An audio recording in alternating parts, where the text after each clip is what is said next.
I'm still getting stuff ready. A little late. If you're just tuning in. I'll give it a few minutes.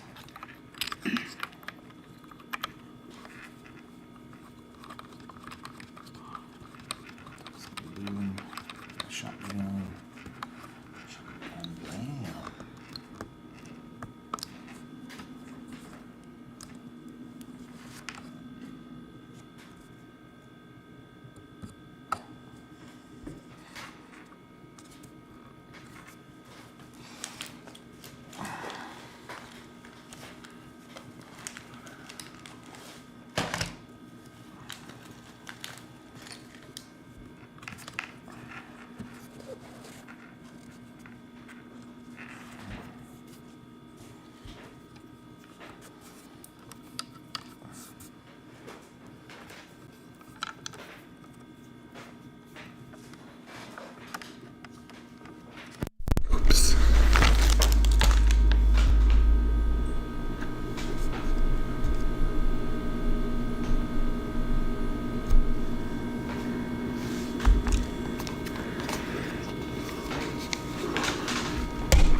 Okay, what else do we need? I think that's it.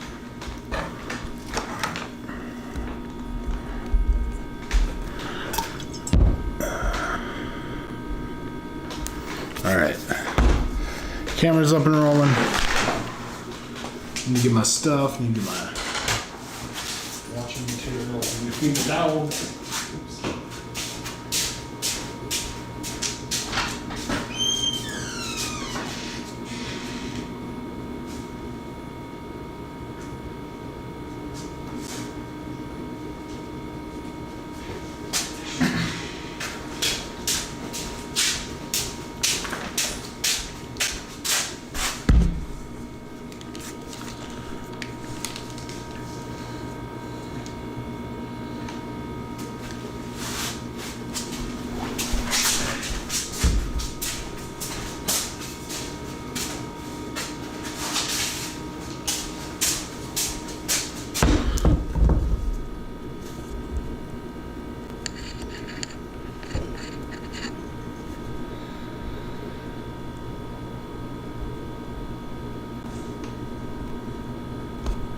I don't know why Bluetooth keeps getting turned on.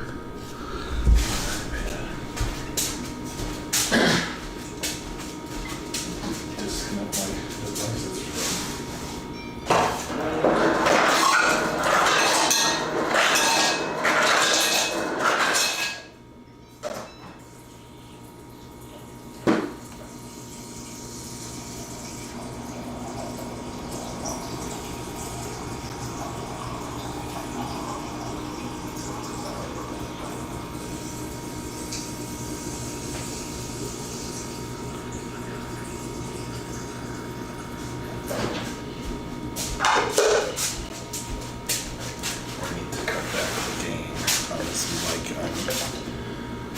certain that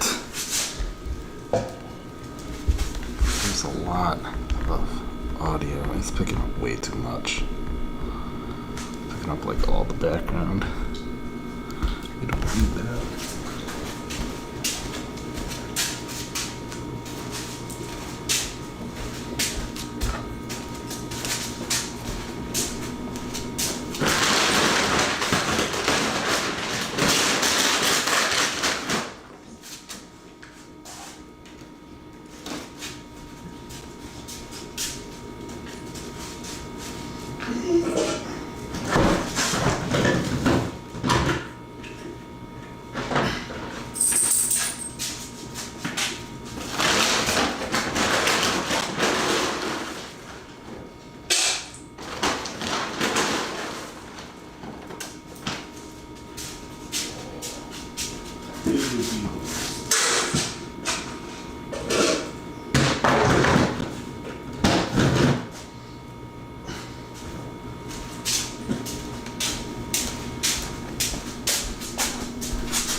I'm gonna make this kind of easy, right? Because the only thing easy about it is I'm just using green cord.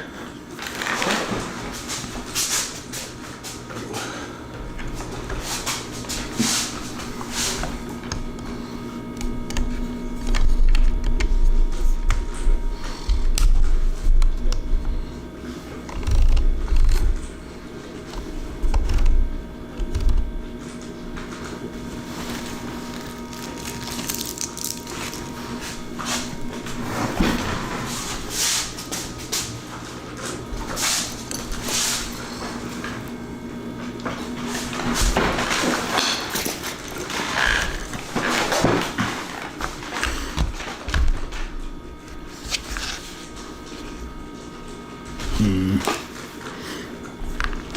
I need to turn this the other way. Yeah. Oh, but that was for the microphone.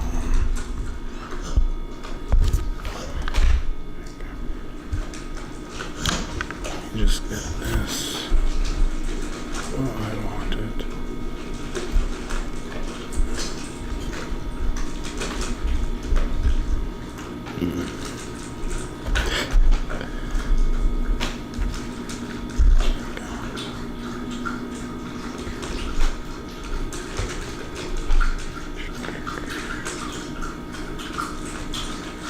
Now that we have our heart centered, if I can stop messing around.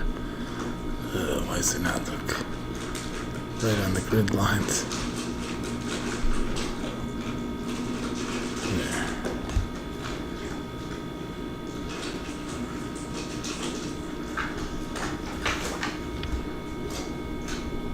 Something's weird.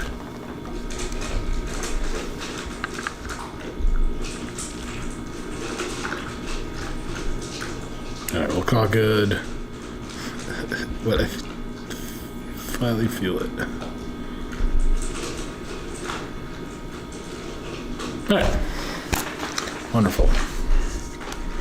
Welcome to the live stream. I'm a little late tonight. But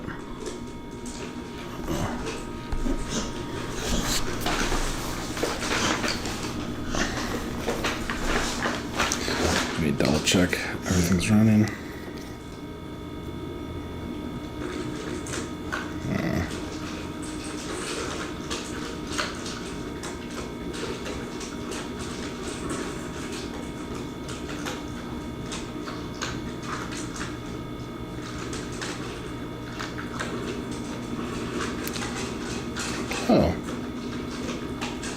I hit 500 views. Oh, I'll look at the analytics. Okay, so shows that we are live. Wahoo. Well, if you're tuning in, please remember to subscribe to the channel, turn on those notifications so you know when I go live and post stuff. And then make sure, if you can, drop me a like, drop me a comment. I will respond to comments. So,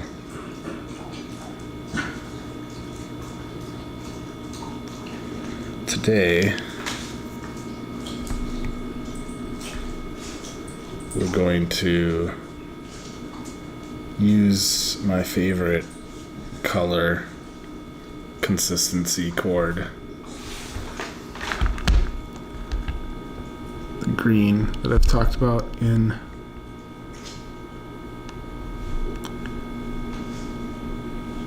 some of my past streams. The green that makes my Magic in the Heart band.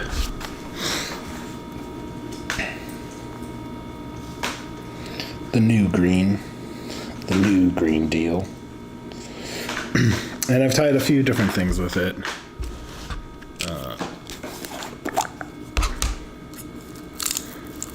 About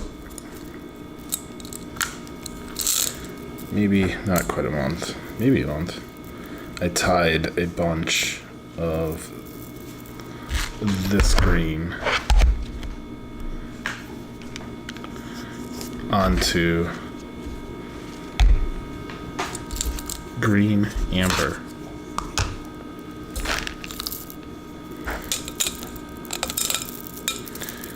And there's a couple other things that I tied on that I want to do, but I want to do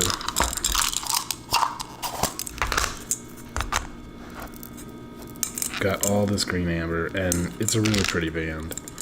So I want to tie some up because I think I'll be able to offload them.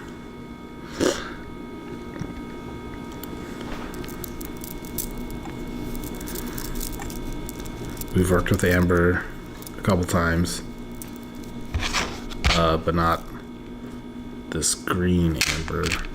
And you can see that it's not all like consistent like the cognac and the cherry amber. In cherry amber, you can see different shades. You can. Wait, I have Bluetooth. Wait, oh, maybe I haven't. Might not have connected this headset. Oh, well, it's there. How are you gonna connect there? Okay. Watching Rebels again.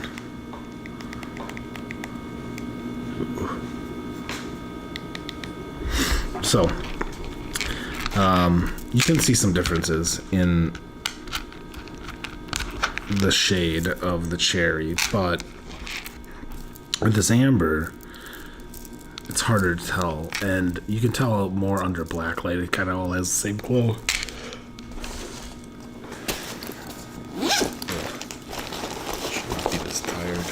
Do I have one of my lights? I don't know. Yes, no, maybe so. Still haven't seen my friend to give him his China Jade on ochre. So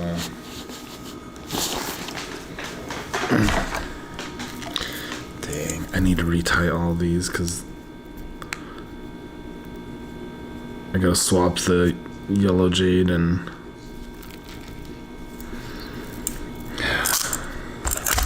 yeah. Alright. So we're not gonna take it. We're not gonna worry about those chakra stones. really, I need to get some line made. Alright, so we're going to do Sunshine in Your Heart. At least one.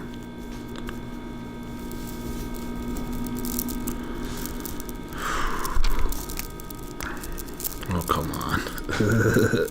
Guess I should have... I did not do this right. Okay, come on. Okay. Yeah. Alright.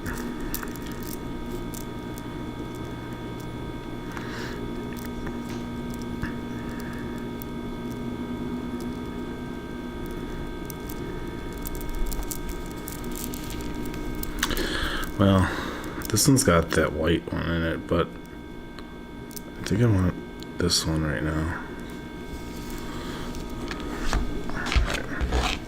So we'll do that one. Man, there's so many options. Could do some Le Petite, some 4mm. Yes. I've got rough cut ruby that glows up. I could do this petite quartz on green, clarity in your heart. You know, the names, they just come. They're not too difficult. I don't know what ruby would be, but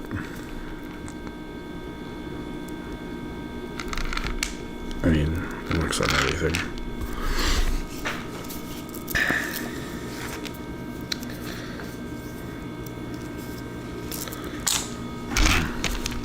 I really want my dark green to throw this wood grain jasper on. Oh, I have bigger quartz too. Instead of doing the Le Petite, I think I'll save all those Le Petite. There's some Indian agate, or is that amber agate? Yeah, there's Indian agate. This is amber agate. Some subtle differences. So, put the Le Petite away. Cherry on green.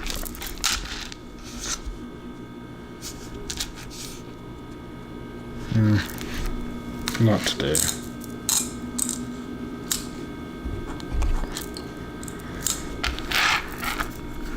If I'm going to tie amber on green, it's going to be the green amber. It just makes more sense.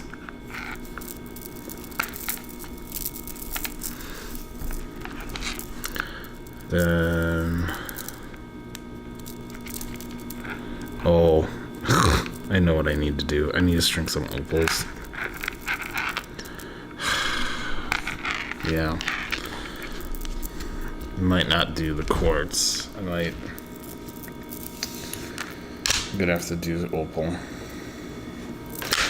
And this is my old hematite, and it's got like a big hole, and I got some new stuff that I think I'm gonna scrap using this old hematite just because it's not made how we want it.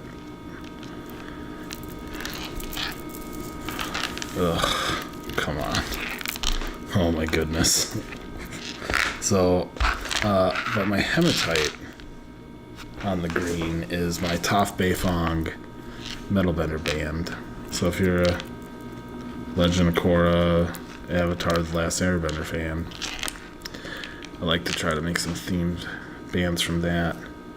Got some fluorite here. I don't know what to put the fluorite on. Fluorite has some UV reactants.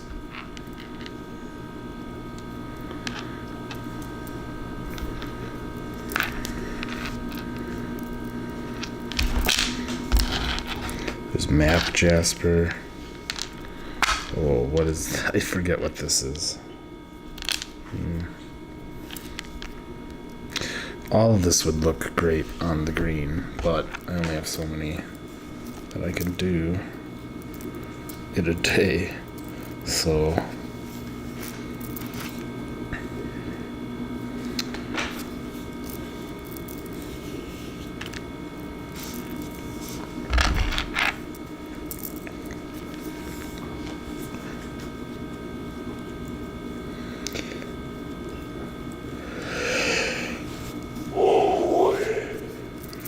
I also have lava stone.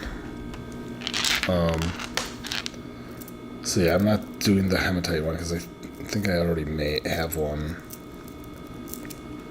And I've got a lava stone one, so my Bolin lava bender. I did a bunch of small fluorites. I need to tie the fluorite onto something. I just don't know what. I bought the fluorite extra, like standalone, because it was supposed to come in my pack, but my pack did not arrive with the correct stones in it. It had like 2 that were swapped out, which is fine, but like then I didn't have fluorite, and I'm like, WTH, where's my fluorite? I specifically wanted the fluorite.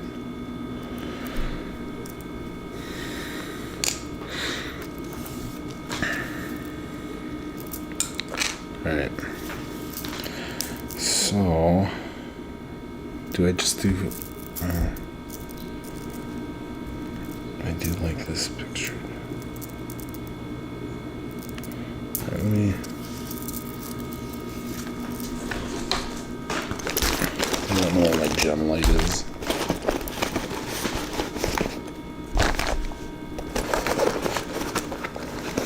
Not in there.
Hope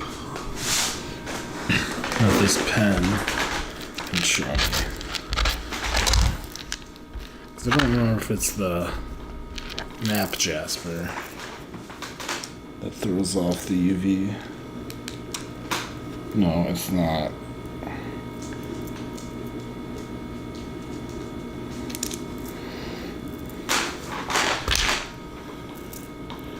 So that throws off UV.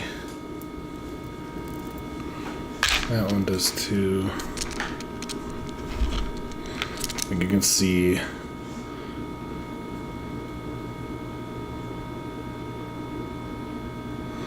the amber.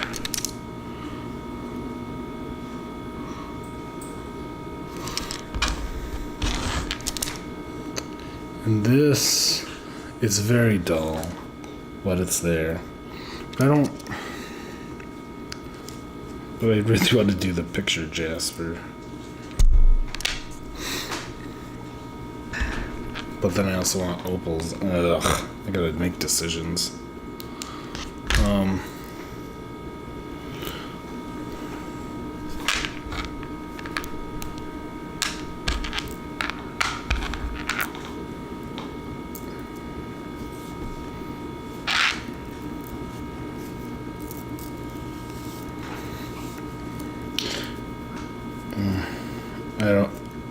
probably...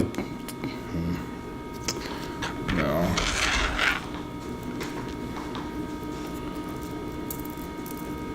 Okay.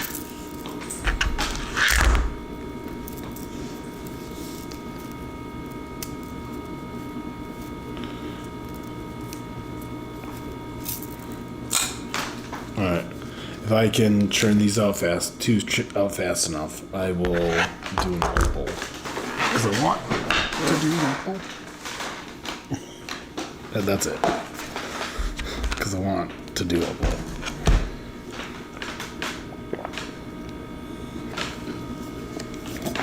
And it'll be a big little.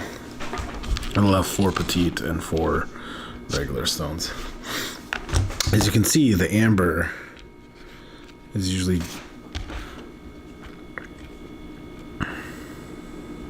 They're both 7 stones, but the amber is a little flatter.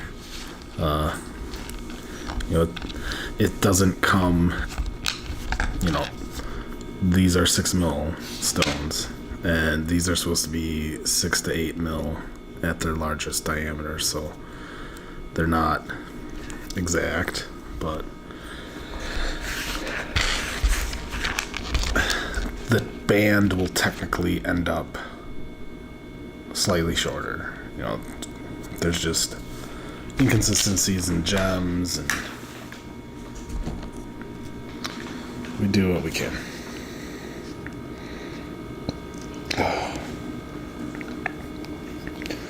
Earlier, about 2 days ago, I posted a short with my dogs, and it's got quite a few views.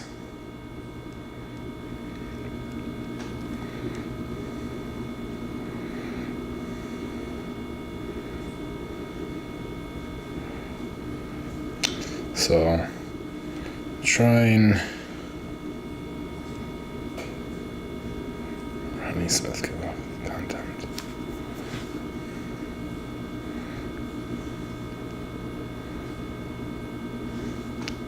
Posted a bunch of other shorts, but don't seem to be hitting yet. But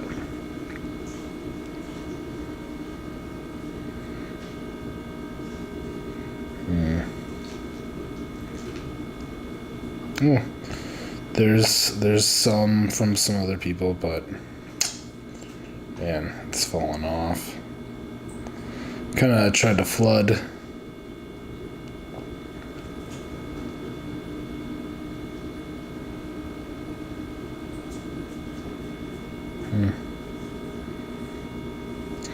We shall see.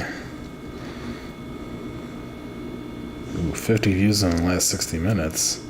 Alright. And that's the newer shorts. The old short is done, I guess. Yep. It's flattened out. It's got nothing. So, shorts don't seem to last very long.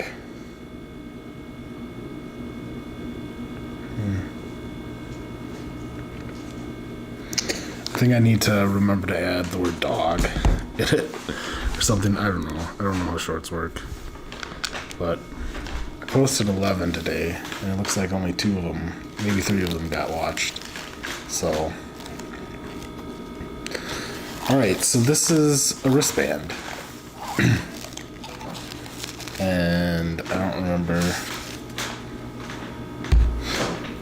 For my arms, oh my goodness, catching. This is why I sit in the chair without the arms. This one also just constantly makes noise.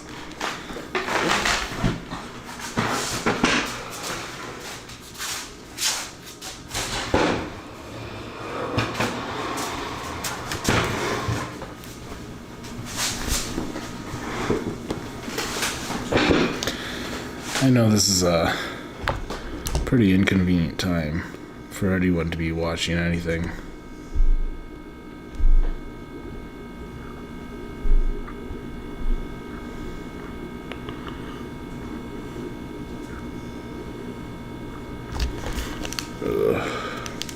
Alright.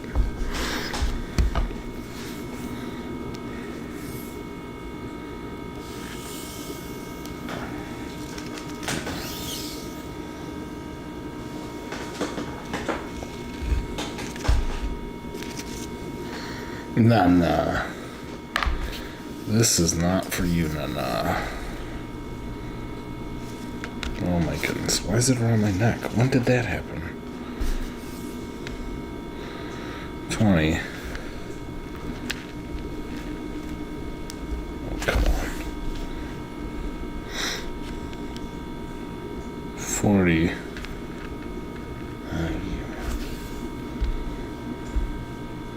60.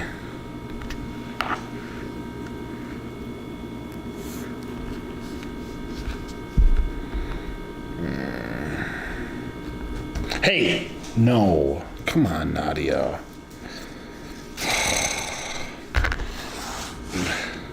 Need some extra. Naughty kitty. Alright. So, 70 plus inches.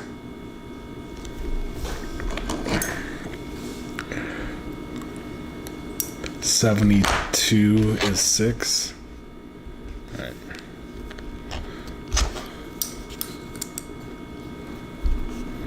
Which is fine. Alright. Just keep pushing up. Don't eat you, Nana. Alright, let's double check. 20.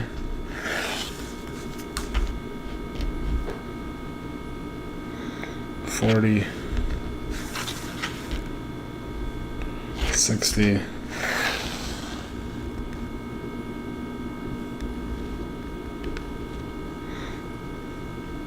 Well, I guess I did 75. But at least 72. 6 feet. Right? 5 times 12? No.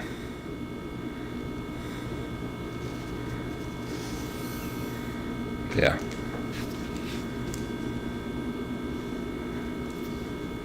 Alright. So once you have your 6 feet of cord,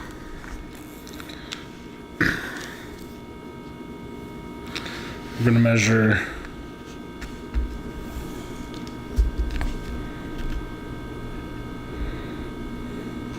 about 6 difference.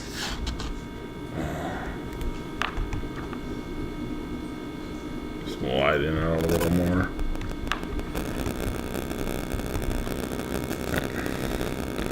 Because I should have. So 6-inch difference.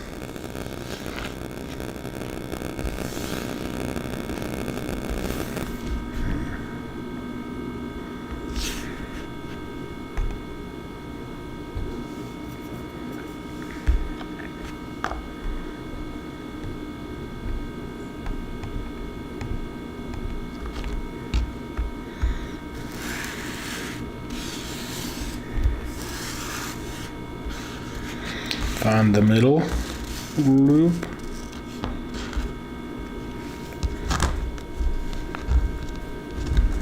Oh, I've had to keep my nails short because the cord has literally destroyed my nails. You can see that they're not even filed, right? They're different, but like it creates serrations, and I've got I've got emery boards for that. Actually, this one's, it's bent over. Alright. So our center, even though it's offset by 6 inches on one leg, our bite here, we want to just make it so that's nice and flat. Honestly, you could clip it. Eventually it gets clipped, but usually leave it together. Makes it easier. Pretty sure it's just 6 inches. Got cuts in this bag. Where's the cut go? Oh, cut from the other side. So, yeah. It's just 6 inches.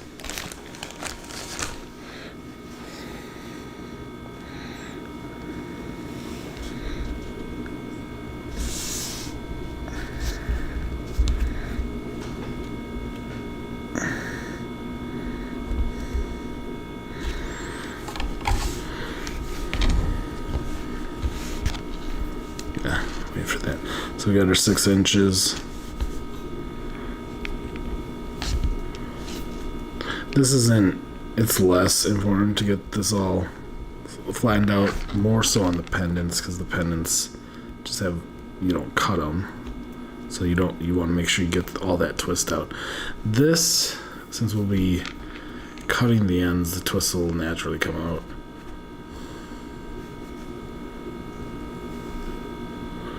Line up your red line. The water's on the wrong side. Alright.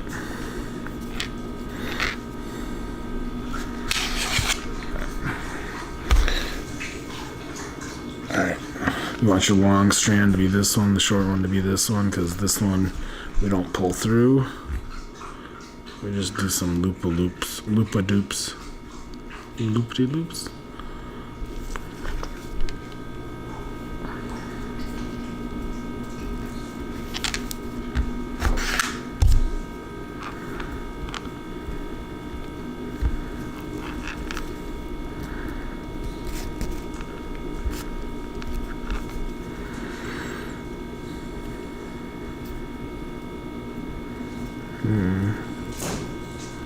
It's a little twisty.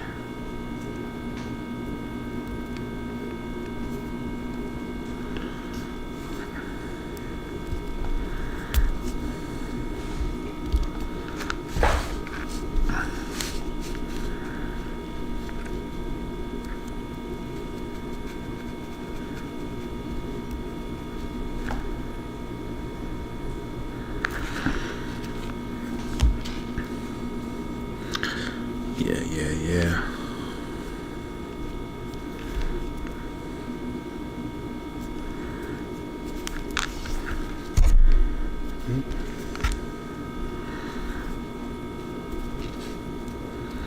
I wonder if this is good enough zoom. I don't know. I hope people like that I work over this heart section of this quilting mat. I like to have a little bit of a gimmick, and I think this is a nice one. So, and since we're doing some In Your Heart series, man, it ties so much nicer. Like, I don't know what it is. I have a feeling like I'll get another spool and I'll be disappointed. And I'll be, just this batch was perfect.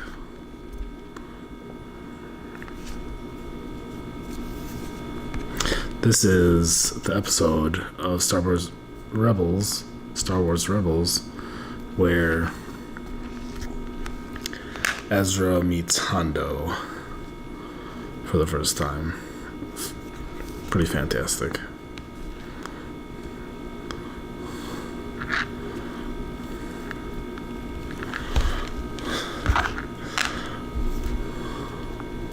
Hondo, I feel like, doesn't get enough credit for being a pretty solid reoccurring character.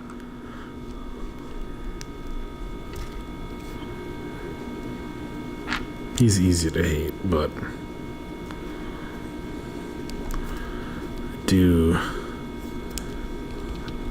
it's interesting that he's in the episode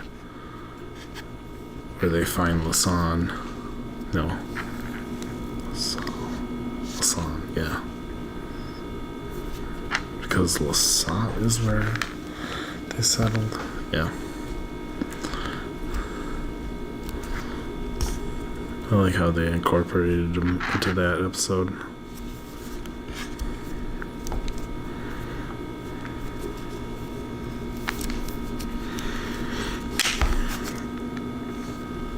Man, this series gets real dark in the last bit, but which I think is appropriate for this Sunshine in Your Heart band, because Ezra really, in the final season, he deals with the part of him that's the dark side, because he's not, like, he's a Jedi, but he has more balance towards the dark side too.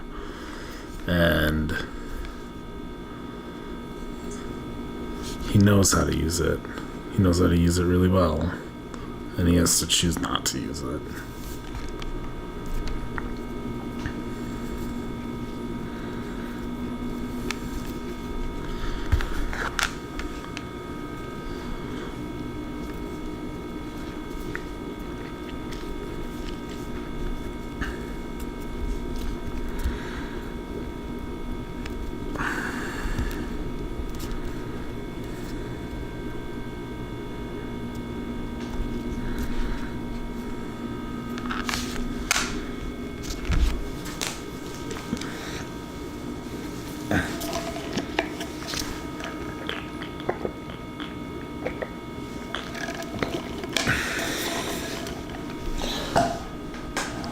I don't remember what that UV reactive stone was, that gray one from earlier in the stream, but now it's bothering me. I need to grab my gem box.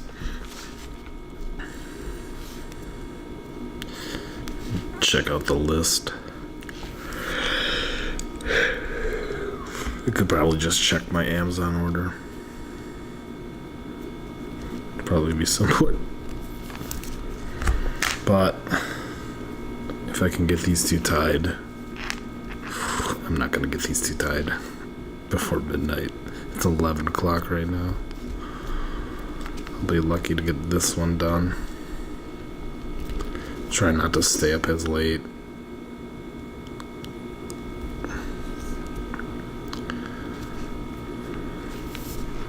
Hondo is hiring.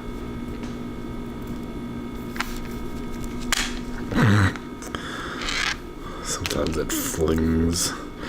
Amber is really interesting because it's pretty light compared to like the other gemstones.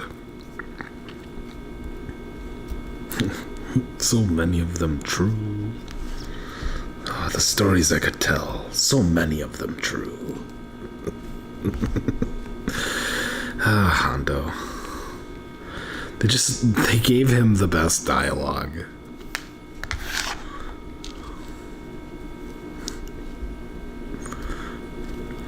Like he's what comic relief wishes it could be. 'Cause at times like you know that they're like, we're gonna tell this joke, but we don't want it to land. And that's what makes it. It's like, when a joke's just a little too rough and you're like, they did this on purpose.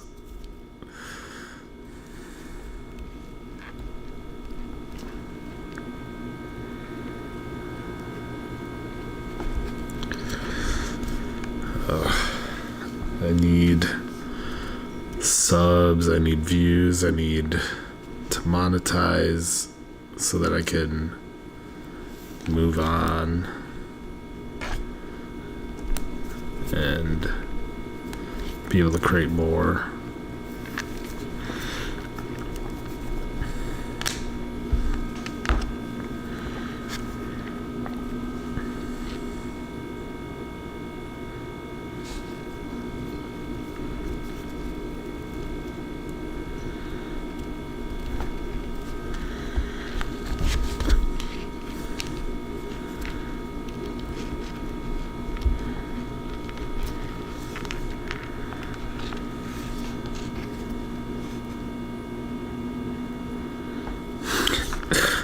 You remind me of a great pirate I know. Me. Jesus. There was this black dude that came into Quick Trip the other day while I was there, and he just had the presence. I think I might have talked about this on the stream already, or someone else. He just had the presence of the room, even before he said anything. He's like, "Congratulations, Quick Trip. I have arrived." He sounded so formal, so legit.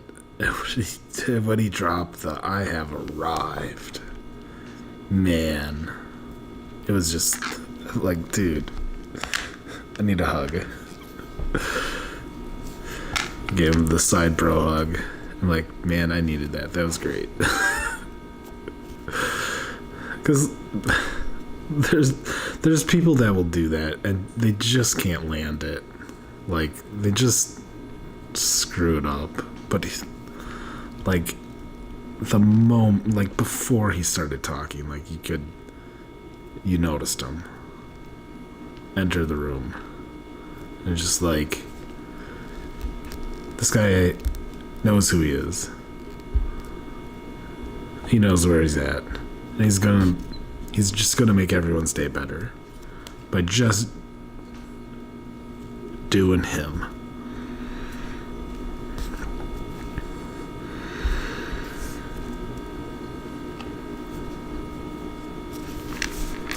His girlfriend was so embarrassed. But what she needs to realize is she got a real good one.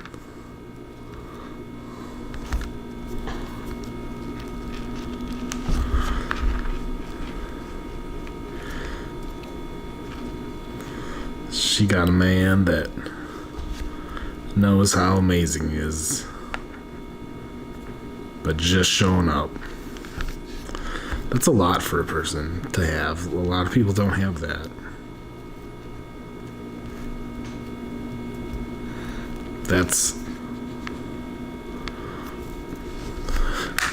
I need to do another Tiger's Eye one for Love Yourself, but that dude had sunshine in his heart.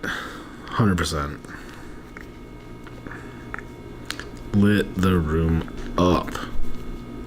Not rapper style, just lit it up.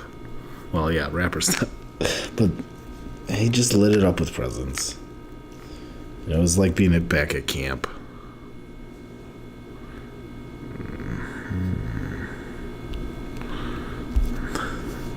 Uh-oh. You lied to me? I knew I liked you. Man, he just has his dialogue betrays itself in just an endearing way. The droid had 5th grade. What droid?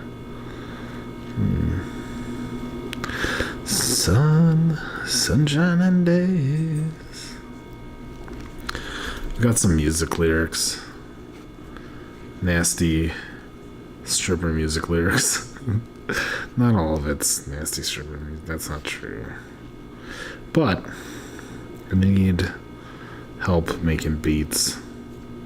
I need help making it cool. Because it's just lyrics right now. It's just poems. But it needs sound and recording. So if I can monetize and make enough money, I can expand everything I do. That's what I want to do. I want to do things worth watching, but I gotta start live streaming. I was hoping my dog videos would get some more bite, but we'll see. It's going to be backyard poultry season soon, so that's one of the top searches. Unfortunately, I don't have any of my ducks anymore. And I don't know, I didn't really want to do educational stuff for people to learn, because there's already a lot out there. I just want to have fun. So I'd love to be able to afford a small farm so that I can live stream farm stuff, farm life. But I also love the city, so I want to city it up to create an Amazon wish list. So I'm gonna start dropping stuff on that. I've got a Insta360 camera. So if I can get that, I can make some sweet stuff and a mount for my car so that you guys can watch me drive like an asshole. in my tiny Subaru Impreza RS, the 2.5. It's got some zip.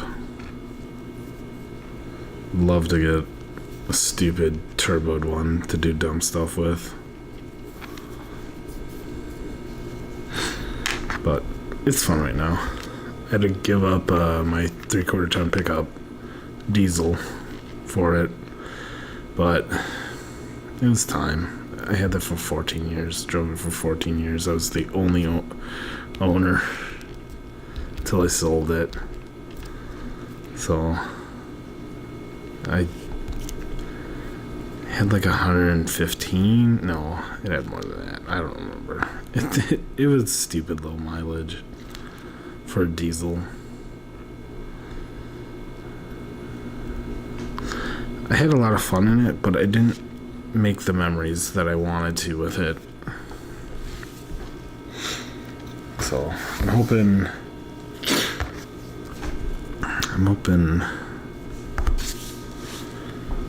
to have more adventures and more memories with this tiny little Impreza. But it'd be sweet to have enough money to have like a nice RV. But I know those can be a pain too if they break down and you can't get parts, and then you're stuck in a place for a month or longer. And you know, if I could get enough money to do like a lease for like a year or something, I don't know.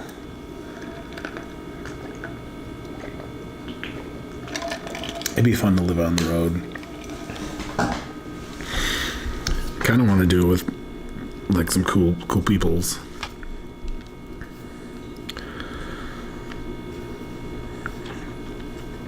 I'm not super mainstream with a lot of stuff. You know, I like to do different things.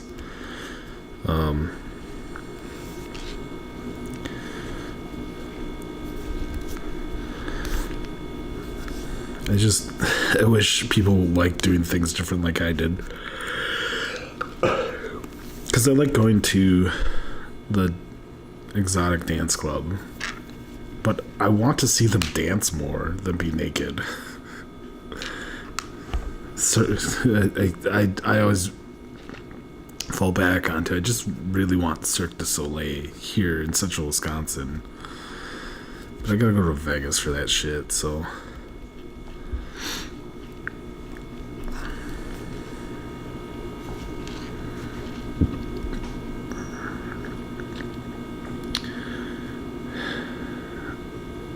The only problem I see with exotic dance clubs is the customers,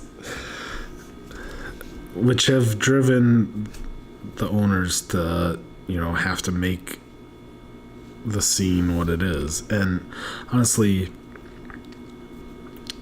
I don't think they've kept up with the time. Like, they could have made some major changes. And the problem is, like, people, what happened here? People want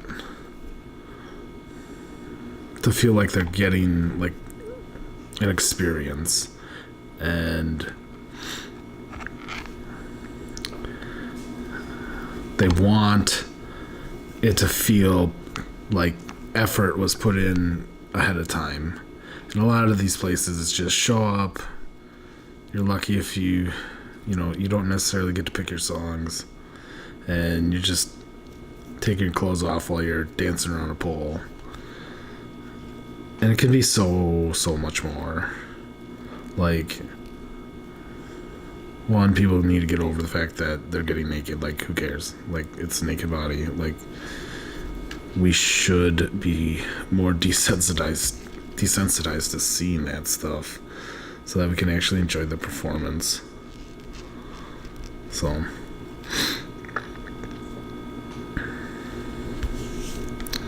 we get too hung up on sex work being like evil, and it's like, it's only evil if you allow people to be shitty. And that's the biggest problem with all of our society is we don't just allow shitty people to be, we allow them to thrive. Like, we don't do anything about shitty people. We're just like, oh, they're just too shitty, they're just too much of a pain to deal with, like, we can't just deal with it. It's like, well, let someone deal with it. Like, that's part of the problem. Like, if you're not gonna deal with it, I have to deal with it. And if I deal with it, you better have my fucking back, because you weren't willing to deal with this shitty person. Most people just tuck their tail and shove their head so far into the sand, and then somehow up their own asshole far enough that they can taste their own toothpaste. Check that out.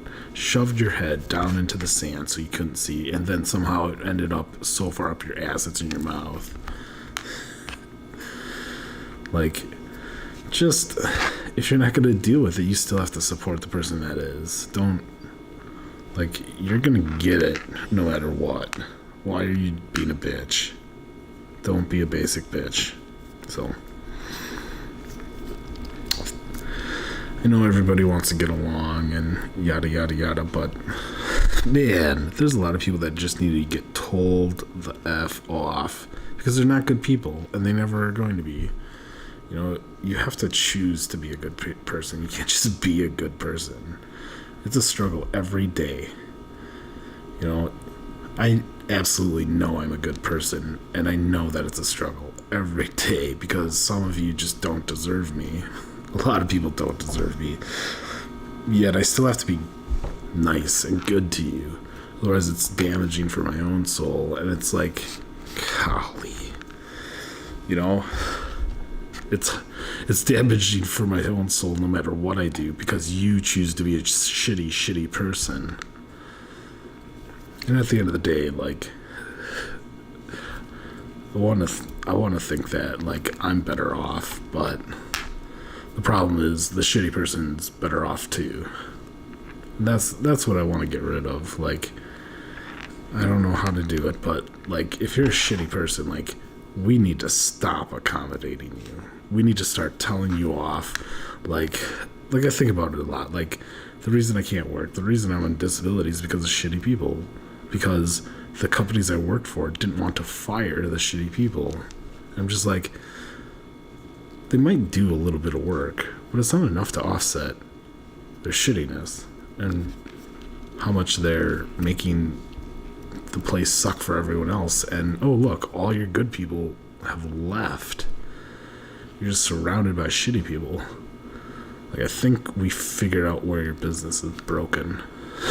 And it comes down to the fact that you don't want to offend anyone, but you don't understand that shitty people don't give a shit about you, or what you're offended by, or the fact that you might offend them. Like, they're a shitty person. They don't get offended. If they got offended, they'd actually care. So, I'll probably talk about shitty people a lot, because, what defines a person as shitty? Man, if you have to ask that question, you're probably the shitty person. Like, if you're asking stupid questions, like, you're gonna get a stupid response. Like, if you're like, oh, I don't know any shitty people, you're the shitty person. Like, just stop. Like, you should understand this. It falls back to Dane Cook. Everyone has that one friend that they just keep around to fucking hate.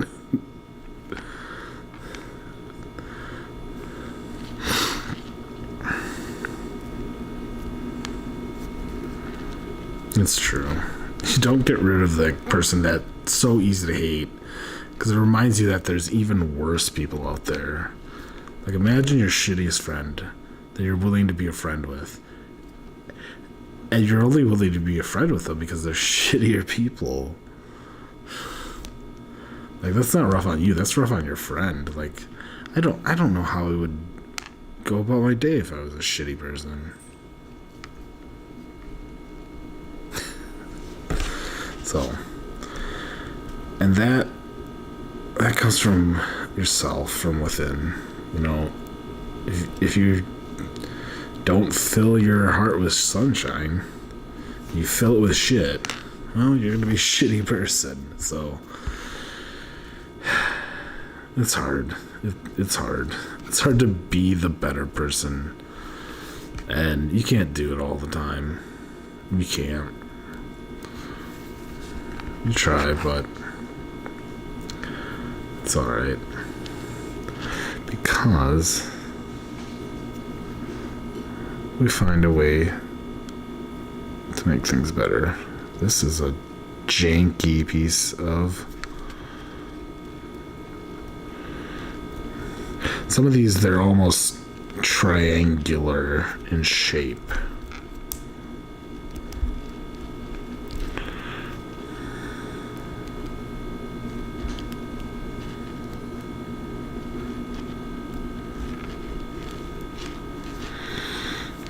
It's the blockade. Oh, this is where they go get the B-wing that we never get to see again. The B-wing does not get...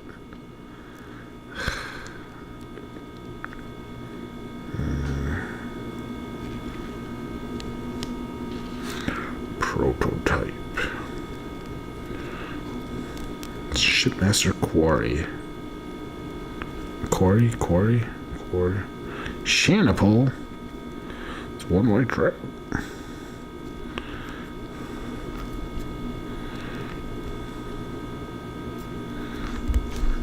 Bar.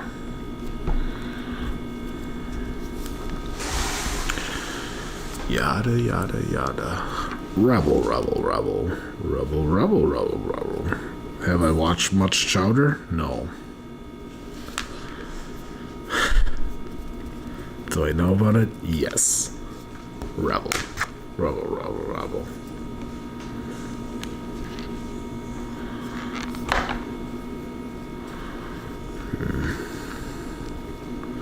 It's the Cowardly Dog show. Something the Cowardly Dog. That's all I have to type in and it should come up. Sunshine in your heart. Put there by an ancient tree. Soaking up the ancient sun. Derpa-derpa-doo.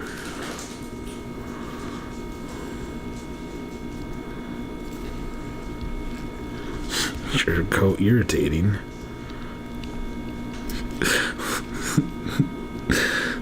It's Ezra and Chopper fighting over who's co-pilot. Can't you tell him I'm co-pilot? Your coat irritating me.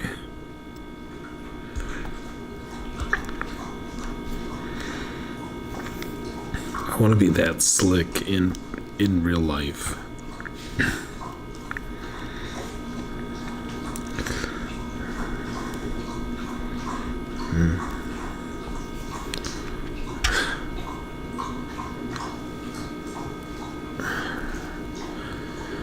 I started this at 11 and literally it just takes a minute each knot.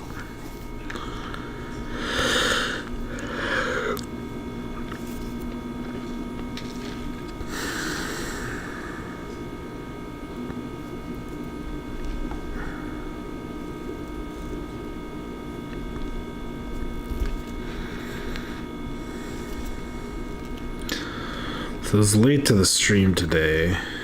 I think I already talked about it. I was dropping off the 60-day pendant for my friend. So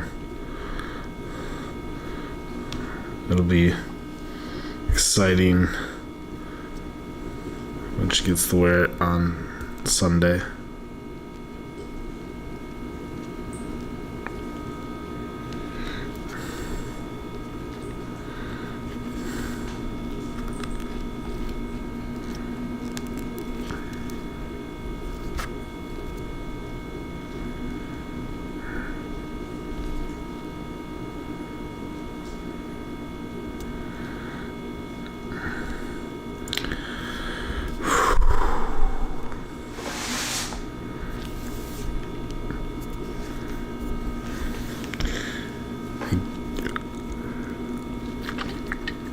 as I showed earlier, all those chakra stones that were tied incorrectly.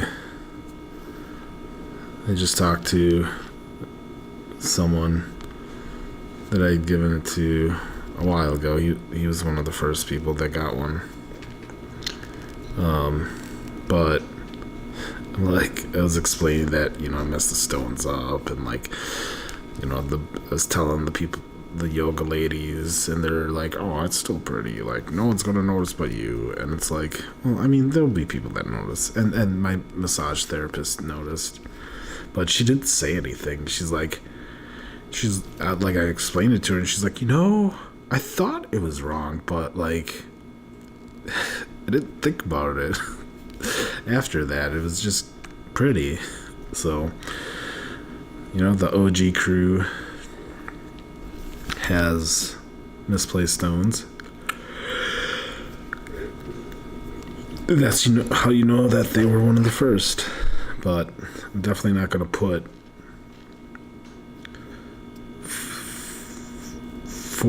40 minutes into knot tying, an hour for full completion,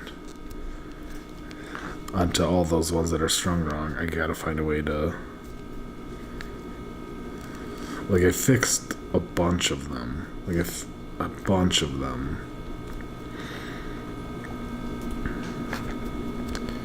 just so I could tie them correctly. And so I've made the little thread end a lot, but I'm just struggling right now because of how sweaty my hands are.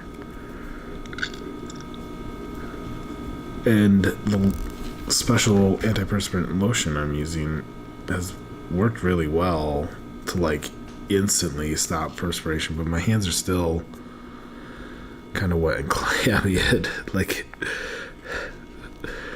I was talking to my personal trainer about this. He's like, yeah, I did notice that your hands are kind of wet and clammy all the time. And like, God, like, why? Like, if you don't tell people that something about them isn't like normal, I don't really want to use that term, but your hands aren't supposed to sweat as much as it's wine work, period. And they weren't, like, I don't know why they just started sweating just a ton after making like 80 of these, approximately 80 bracelets, or a combination of what would, this isn't even the right.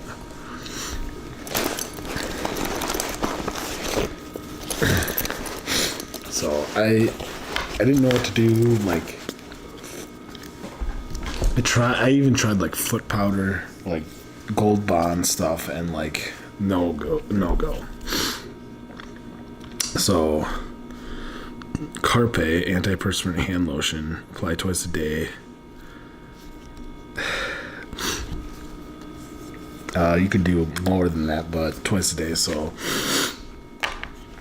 I usually do it after I wash up in the morning, and then after I wash up for bed.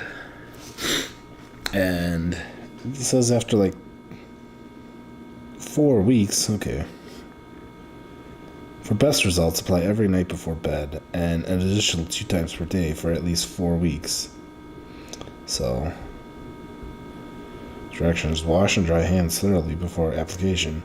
Apply a small pea-sized amount of Carpe to palms. Rub palms together vigorously for 15 seconds. And it feels different. It feels a lot different than other lotions. It's got a chalky feel to it. But, man, like, if I was doing this before, like, I can feel, like, my palms, like, it's dry here, but, like, right here, like, it just feels like it's ready to sweat. Like, you can just feel it. And it's like, and like on my fingertips too, but like my entire hands are just wet from like getting halfway through one of these previously. And it was just like, I didn't want to sweat over the bands that much. And then also when I melted the ends to try to pull, the moisture, when I instantly pinched, just cooled it and I couldn't pull anything.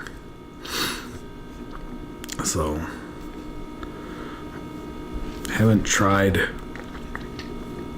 in a bit because I still just feel a lot of moisture in my fingers. They're still tender from tying so many and not like doing any care for my hands. So like it's almost like hot spots for like hiking, ready to become a blister. But I might have taken like just a day off, and I said it in a previous stream, like I'm obsessed with tying these.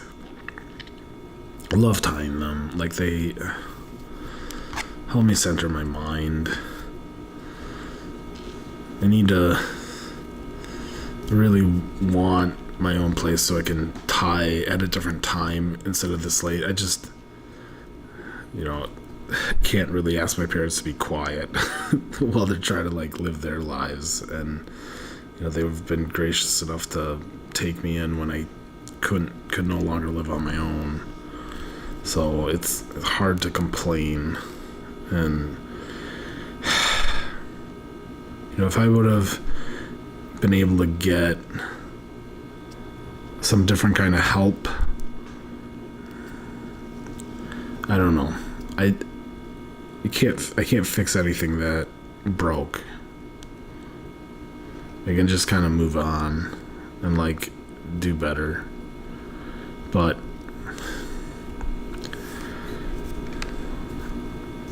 I know I can't work for someone else because I have higher standards than most people.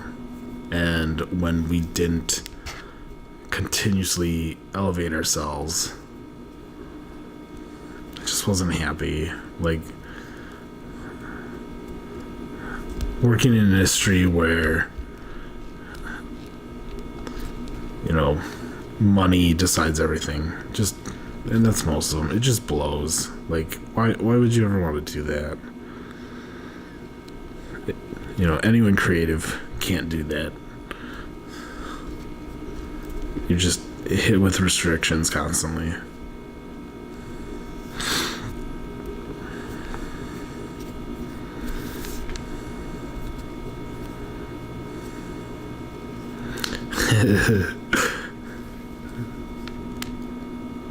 Never get between a Mandalorian and a weapons package. I could have said it with her. I knew exactly the words. I just was worried they were wrong.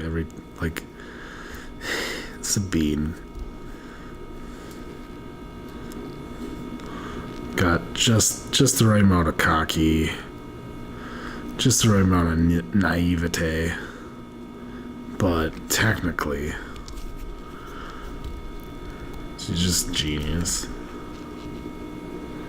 But an artistic genius, so she struggles. Of course she would struggle, why wouldn't she? I don't think I think I just want to do the snake knots. And then I'll leave finishing them up either tomorrow. Yeah. Oh, it's almost midnight. I really wanted to do 3. I just got a late start visiting my friend, which is fine. It was really good. Ugh, the last one's not tight enough.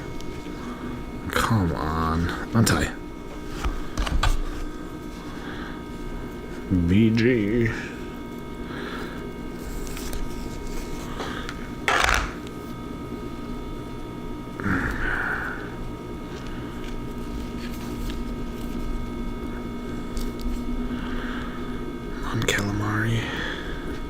Crazy Mon Calamari.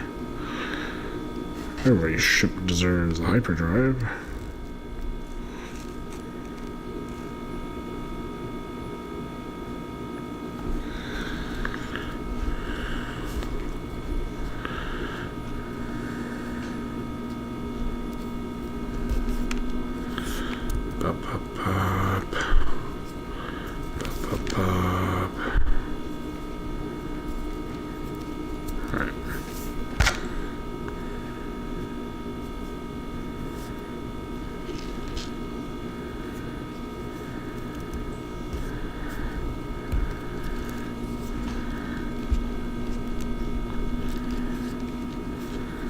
ECX.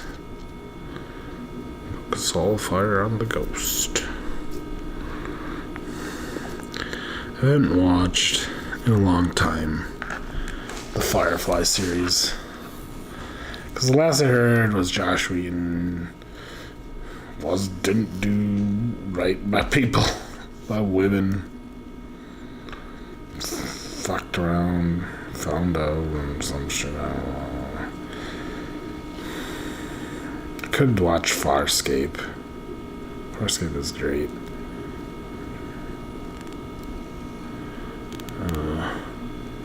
Yeah, there's this old movie from the 80s in Inner Space. It's actually got I think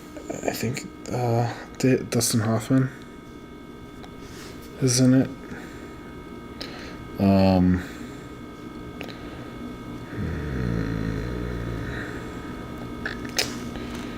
don't know.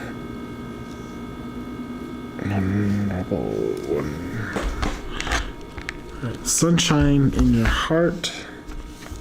It is not completed, but you can see what it looks like. You know, with the green amber, you can be selective and choose, like, there's so many shades, because this has got a little more golden, this is a little more green, this has got some black. And the thing is, if you try to look through them, like, you can see through them, and under blacklight, they'll kind of have a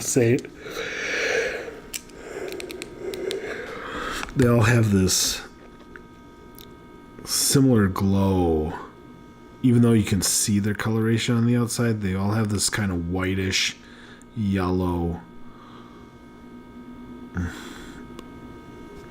glow. So even though they look different here, under blacklight they look more similar, even though you can tell the shading.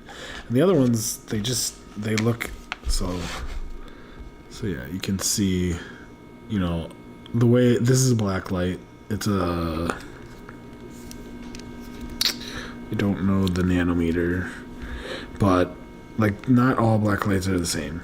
So here it tends to be more orange. It actually looks, I think it looks more like flame. This is the cognac amber, and then the cherry amber.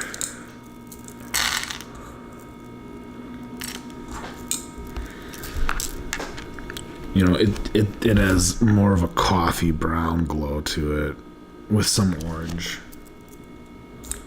So you can definitely tell the difference under black light too.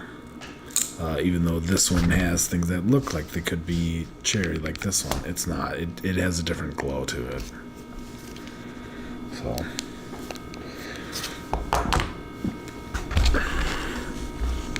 I want to keep tying snake knots right now. I don't want to do the other part. So we are going to tie some map jasper. I think there's picture jasper too, but I don't know if sometimes things got multiple names.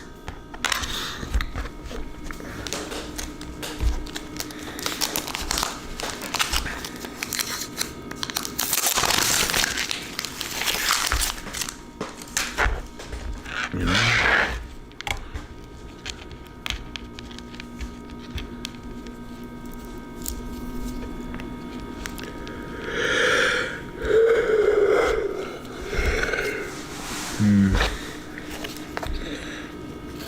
Do I wanna?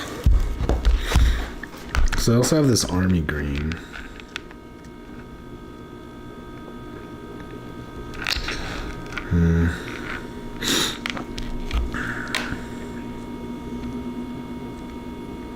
I don't know. I think I'll do the other green. I do want to use this army green. It'd probably look good on the wood. See, the only thing is I feel it'll blend in too much. But It's not necessarily bad. I mean, any of these will probably look good. Even this red agate.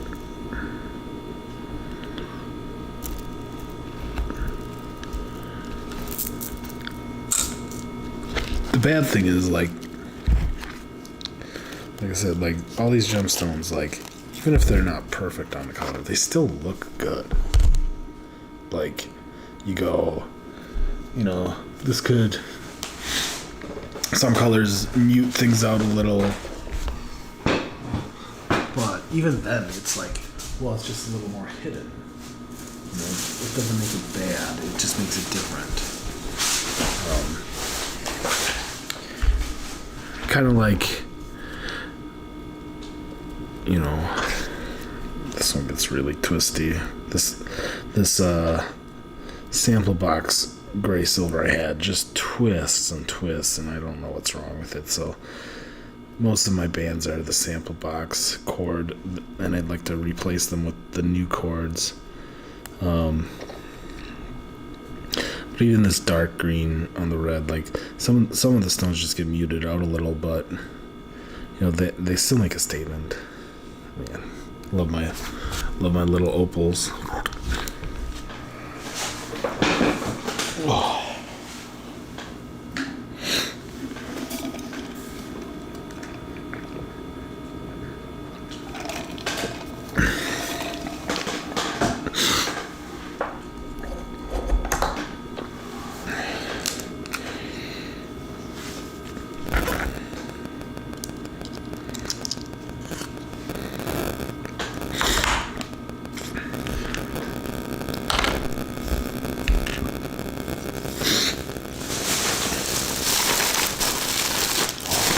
Got my dogs some toys.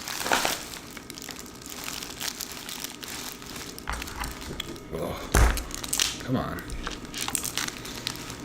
I usually use my teeth for tags, but I need to stop doing that.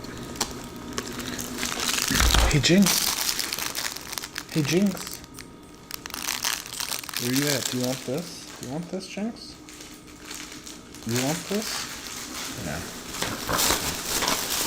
She got the skunk. Lulu, do you want the beaver? Do you need the beaver? Yeah. Jinx got the skunk. It's a little different, but I think you want this beaver. Right? You want the beaver? You wagging your tail like a good girl?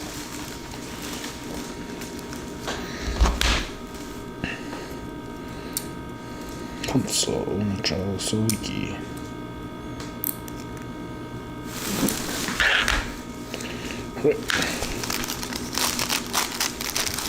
Don't need this tag.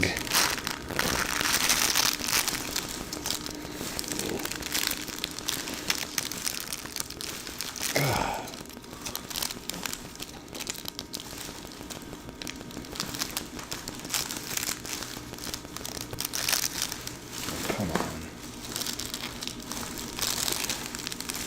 Holy shit.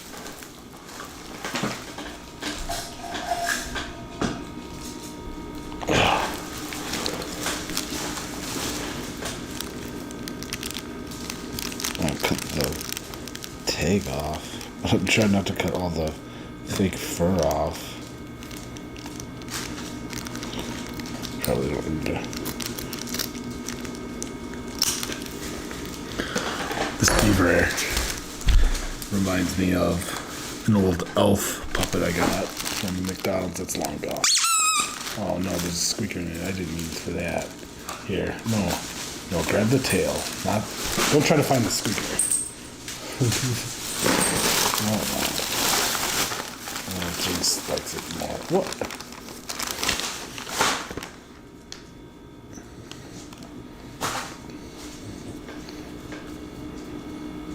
That's all, Lilu. If you didn't want that, like, I don't know what to do. What you want? Get out of here. I gave you the toys I was going to give you, and that's what you have to deal with, so I don't know why you're sticking around. It's time for you to GTFO.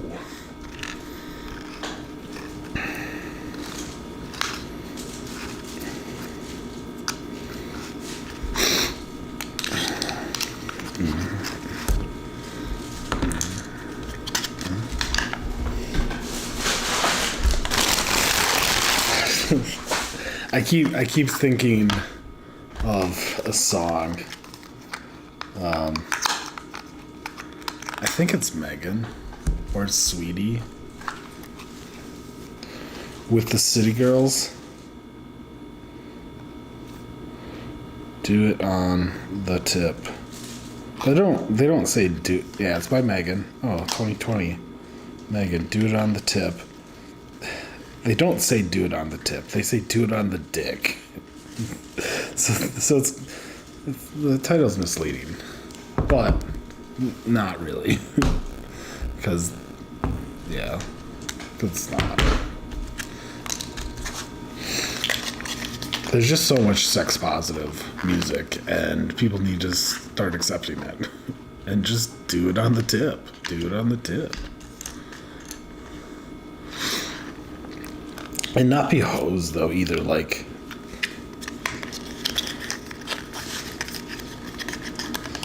make sure you're not a hoe or sneaky. Like, just, like, be open and honest about it.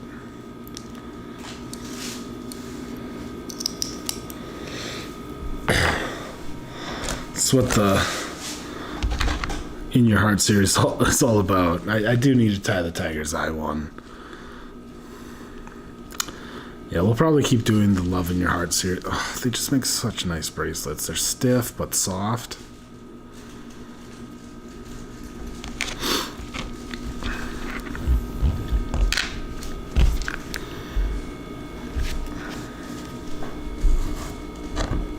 I need to feel the army green color. It's a little more abrasive. Yeah, it's thicker. Yeah. It doesn't have the same feel as the screen, you know. I don't know why. It just doesn't. So 72 inches, and I think I pulled like 76 or something. So 20. Oh, she found the squeaker. 40.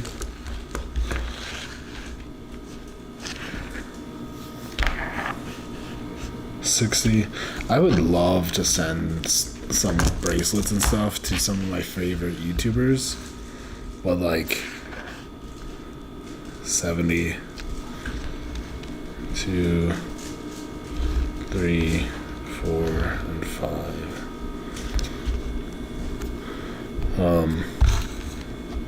But now, I mean, there's certain ones that I'm talking about.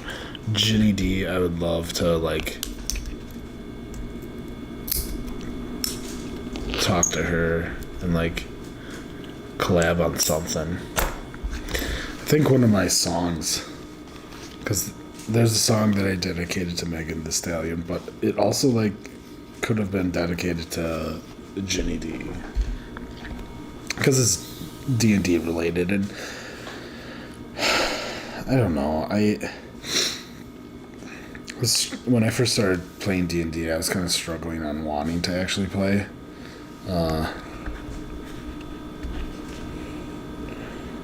And I think Jenny D helped me like it. Like, I don't know. I always like nerdy things, but we come from a small village of 750 people.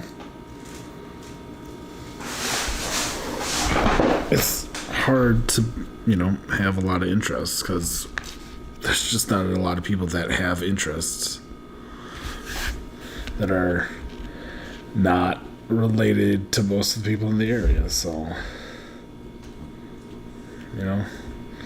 when you're an outlier in a small community, like, you're the only one.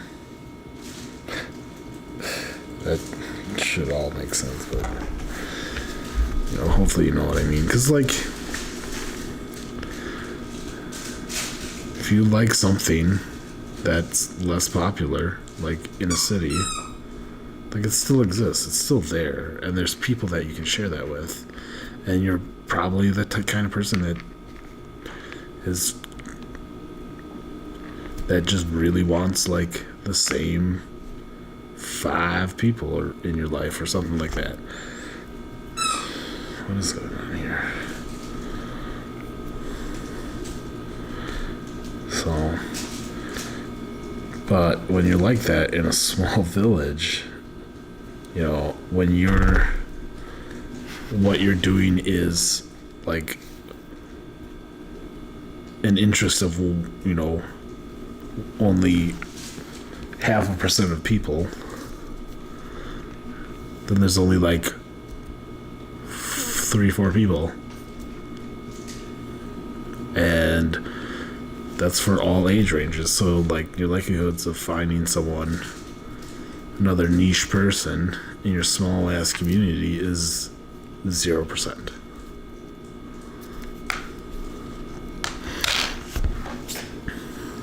You know, all those statistics and analytics work over population density, like, they don't mean anything when it's only a couple hundred people. Yeah. You know, my personal trainer and I were talking about some like stuff, and I don't know, he's like, oh, that's so expensive. And every time he talks about how like things are expensive or something, it just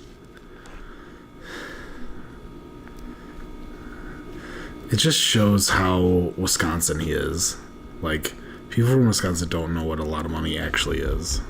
We just don't. Like, I had someone tell me, like, gloating about making 6 figures. I'm like, that's not enough money for me to care about. Because I know people who make 6 figures, and I know how much work they have to do to get that 6 figures, and it's, you know, I got close. I made 92 one year, so I got close to 6 figures, and like, so what? Like, 6 figures is just 100K. It doesn't mean anything. Like, it meant a lot more 15 years ago when I started, but even then, like, the goal wasn't 100K. Like, it was more than that, you know. But I know this dude, like, 6 figure, like people you don't say 6 figure for a lot of money anymore. Like, you just don't. And Snow Wife is an artist, a musician that I listen to. She's got a song. You know, she's only been out for a couple of years, but I don't remember how old the song is, but it's 7-figure supermodel.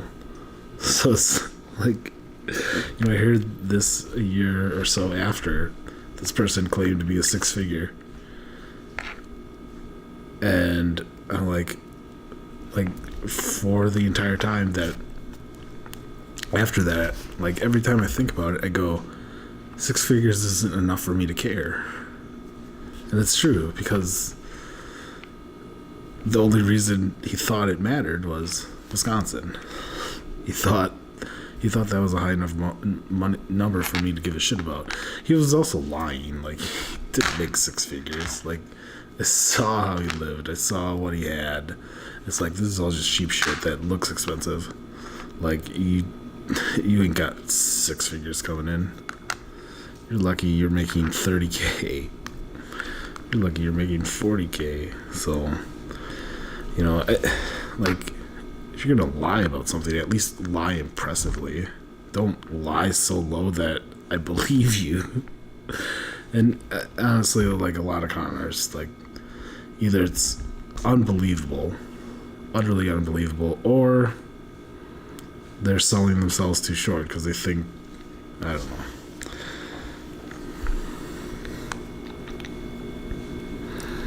But yeah, it's, people need to understand the world around them more and not go, we worry so much about money. We worry so much about money. And it's so stupid. It just...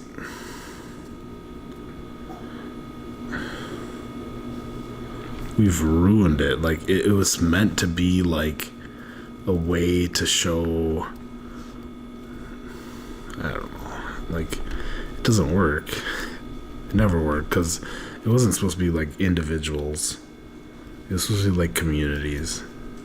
And inside the community, you could still barter and trade and stuff, but now we're like, no. We hate everyone in our community. So everyone go to the store. That's what we do now. We don't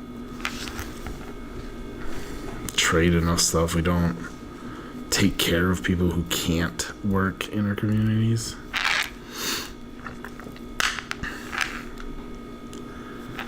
It just goes down to selfishness. Shitty, selfish people. And a lot of people want to be super optimistic about it because there's a lot of people in this world, but they refuse to look at the bell curve. And if there's good people and shitty people, well, you can make a bell curve for how good and how shitty they are. And honestly, most people are right in the middle. Most people aren't good. Most people aren't bad. Most people are just, you want to say, like, the below, the non-goods are the shitty people. But it's really everyone in the middle and below. Because if you're in the middle with everyone, that's not really good. That's just neutral. Like, you just call it good because you don't want to have to try harder. You don't want to have to be an outlier. And what the hell? My cat is going crazy and I don't know why. She's got the zoomies. What do you got? She don't got nothing. She was just zooming. But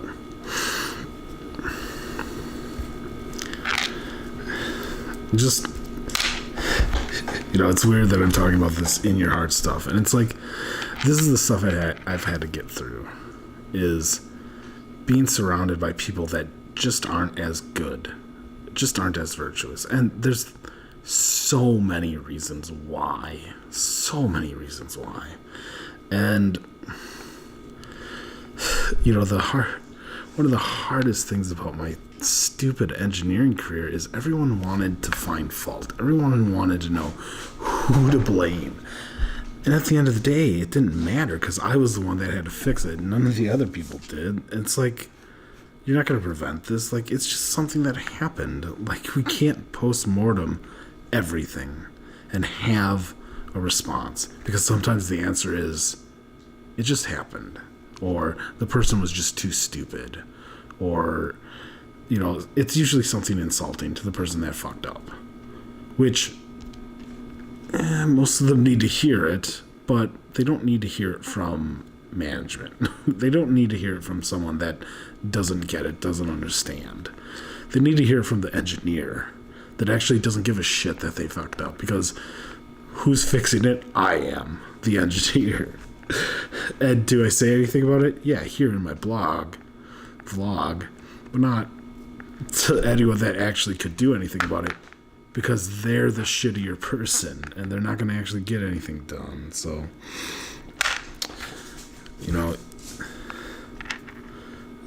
when you live more virtuously, you're just always taking care of shitty people, and you have to be okay with that. Or check out. Checking out doesn't make you a shitty person. It's just, you can't be expected, like, emotionally regulated for shitty people for over a decade and broke my foot twice. In like 3 years, 4 years. So, but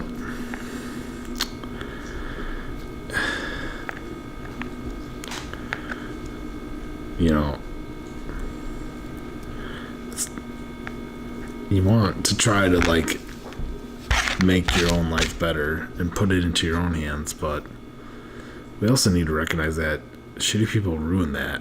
You can't do that if you're just surrounded by constant shittiness and shitty people. And we need to have enough love and kindness in our hearts to look at the good people and say, hey, we can't allow the shitty people to keep doing this. Like, we don't have to hate them, but we don't have to put up with their stuff. Like, just simply be like, you can't do this. And when they just be the shitty person they are, just go, this is exactly why we said this, and we can't change our policy for you. But that's not how we work. We want everyone to be like, oh, they could get better. Well, they could, but they're choosing not to. So until the moment arrives where they do actually choose to not be a shitty person, we should probably not encourage their behavior. You know, you treat a shitty person well, they're just gonna keep doing their shittiness. How does that make any sense? Like, they will not change. Like, people are like, oh, you gotta be nice. No, they don't. They're usually adults that can't learn a new trick. Well, adults can. No, they can't. Not when it's a core value, like being a shitty person. We need to fix kids. The kids have to be taught. That's why so many conservatives get upset at children. Oh, they're so different. Yeah, they're supposed to be. They're supposed to be better than you. You know, the whole thing is you gotta be better than the previous gen. Like, you can't, you know, Xers and millennials can be like, oh, the boomers, they fucked everything up. We'll just be like boomers, but that's not gonna fix anything. And a lot of people are like, oh, we're gonna change everyone's. No, you don't have to change everyone's opinion. Just the people who are gonna be around the longest. And that's people under 18. That's where you need to focus your energy. Not on adults. Adults, unfortunately, they've done studies. You just gotta write off adults sometimes. Like, they're just not going to change. They just aren't. They don't want to. Like, you know, I'm really fortunate for my friend that said, like, you can't help people that don't want to be helped. Like, they know what they're doing is wrong. You know, it comes down to self. Just so much self. And, you know, the problem with being in the middle on the bell curve is you see so many people that are pretty near identical to you. You'll see all the differences, but from someone like me, they just look identical to you with their moral standings and how they act. And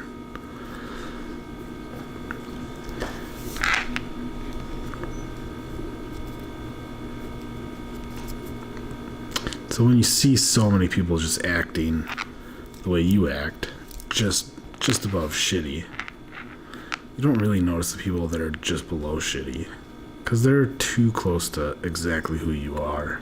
And that's why we have people in the middle. That's why we have fence sitters. That's why we have swing states and swing votes, because there's so many people in the middle that just can't pick a true side.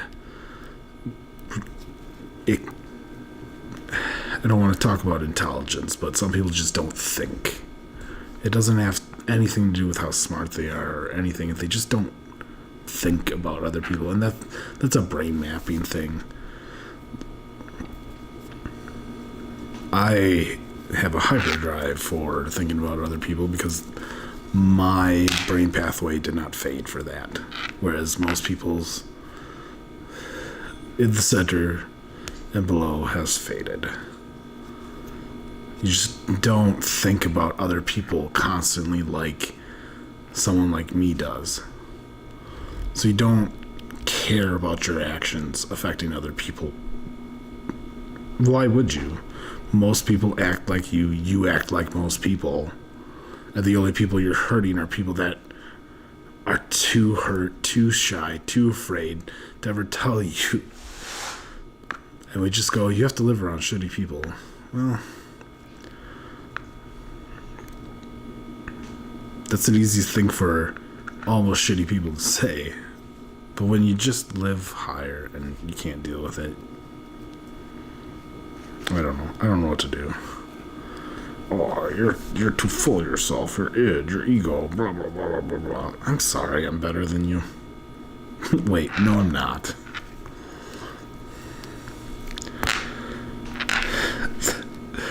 We do not like to think that some people are better than other people.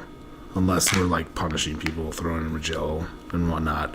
We love showing that people who violated the law are shittier and lesser. But we won't do that to soft crime. Like, you know, it's like bullying should have a much broader definition. We should be able to do more about soft bullies. Like people that don't even realize they're bullies because they're just a shitty person. You know? They live just below center, so they pass for being not shitty, but they definitely bring shit and shittiness to the table. So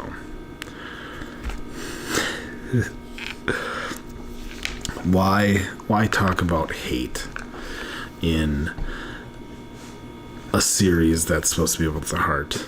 Because you can't ignore this stuff.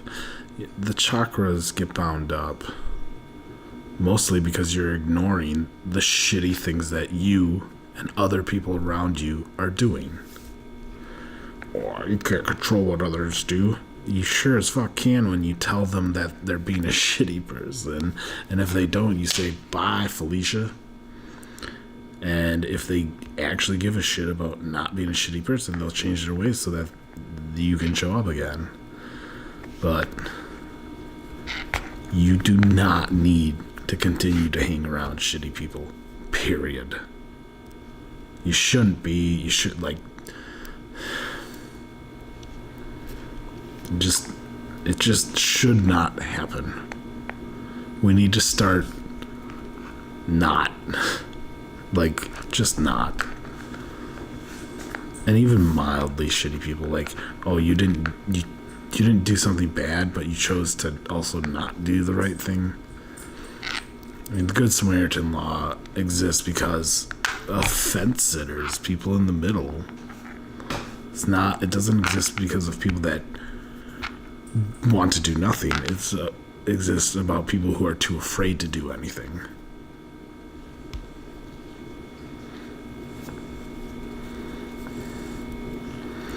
And because assholes like to sue.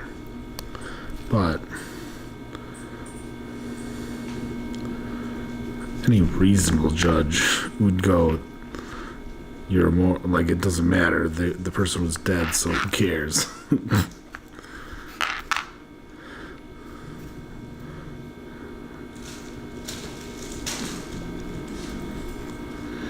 But people also live with the guilt of not performing correctly, and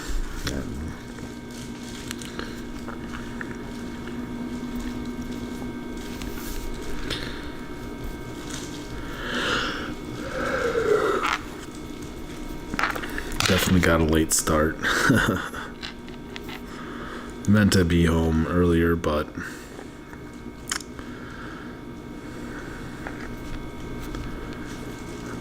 I was having a relaxing time with my friend and let the time slip away.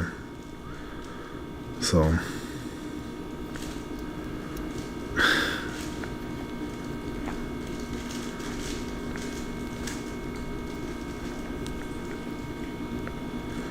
man, it's so pretty. Just all the differences.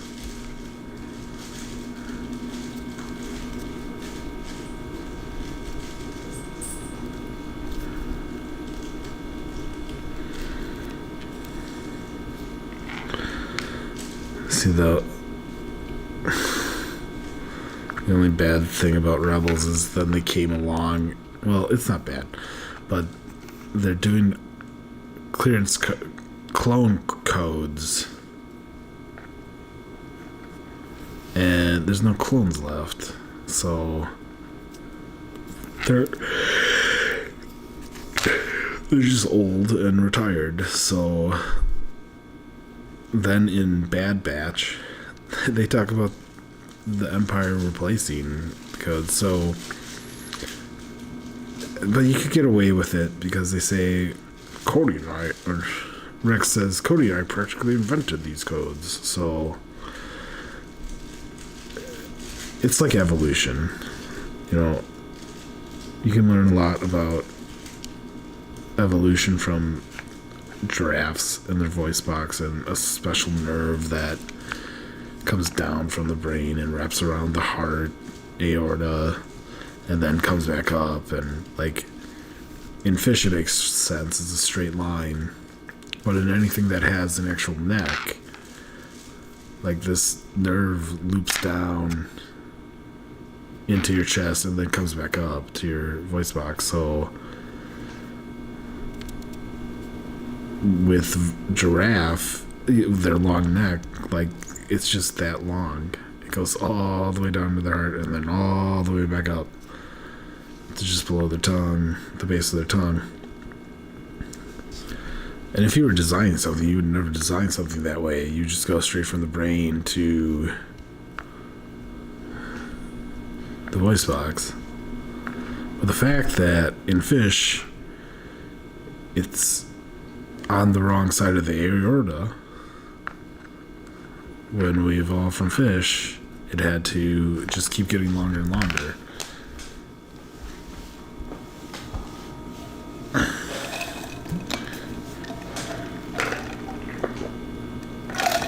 And so length of the neck actually does a lot for your voice and how it sounds.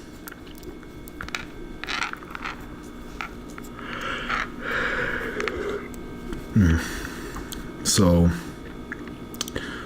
wow, that went way off track.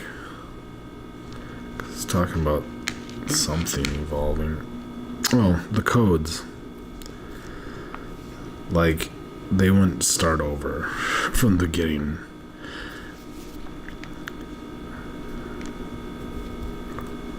So, even the old clone codes should be close. So being able to study up on new codes, like the reason he says we practically invented this is because he just had a list of codes he had to read off, and he just had to make minor modifications. Am I thinking too much into this? Maybe, I don't know. It's a cartoon. It's like a decade old at least. I remember when it came out, like I was trying to watch it, and like there wasn't streaming, so maybe it might. I don't know. There was no Disney, and I don't know. But I remember buying the DVDs for my niece for her birthday because I just didn't know what to get her. But she was young enough to be into enough stuff. That was a while ago because she would have been. Hadn't been old enough to like watch it.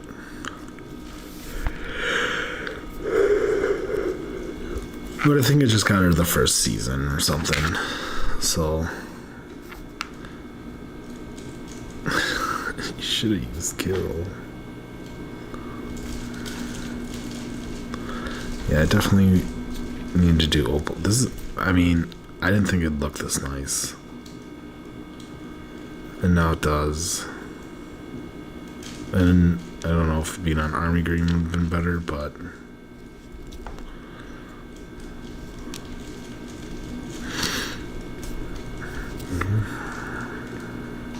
you can tell them I got autism.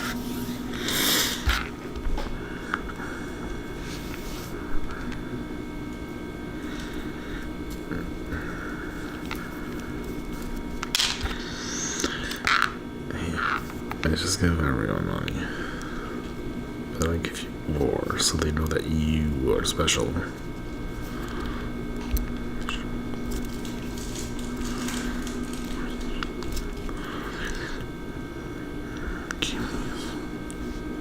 Kiwi is Ohana.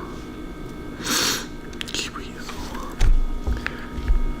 Claudia is Ohana.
I didn't realize I wasn't talking. I was talking in my own head.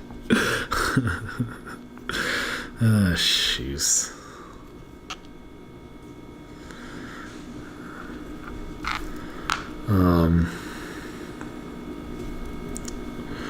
Man, I really want to fill in more of my Amazon wish list because I need some sugar daddies and sugar mamas to treat me well. Buy me some stuff. The more stuff I have, the more I can do. The more I will do. So, I'm spending a lot of time at the gym working on fixing my body. This is the second time I've done weight loss in a manner that it is effective. And the shitty part is, like, I'm on disability, I'm not working, and I'm trying to do this, and it's hard. And, like, I think back to when I did it while I was working, and the only reason I was able to be successful when I had a job was we didn't have anything really going on. You know, I wasn't actually busy at work. I wasn't traveling at work. And I could really focus on working out. Like, I spend my 8 hours at my job wishing I wasn't there, thinking about what diet I was on, or food. Like, I ate a lot of double chicken salads from Subway with spinach and all the veggies except cucumber. I can't eat raw cucumber. Not all cucumbers, but a lot of cucumbers. I've got the chemical taste gene like people have for cilantro. I love cilantro, but like, I can smell cucumbers being cut there's like a couple cucumbers that don't have this effect, like English cucumbers that they use in sushi. I don't seem to have this problem with, but like, the more fresh from the garden, wow. Family speech impediments kicking in.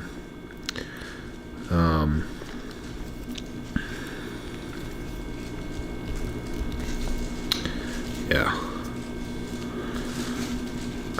I really wish I could eat cucumber because it seems cool. But it's always tastes like shit to me. I love pickles. But not refrigerated pickles, not fresh. Like, they've got to be canned. Because in order to can it, you have to heat it. And that kills whatever enzymes in it. That makes it taste like chemical. So I love pickles. I do not enjoy, like, pickle flavored things. Like dill pickle chips. They're too much. Because when I eat chips, like, I'm trying to eat chips. I'm not trying to eat a flavor bucket. I'm gonna have to look up what Map Jasper is. Like, I just wanted to finally use it and put it on the screen, but I don't really have a name for this.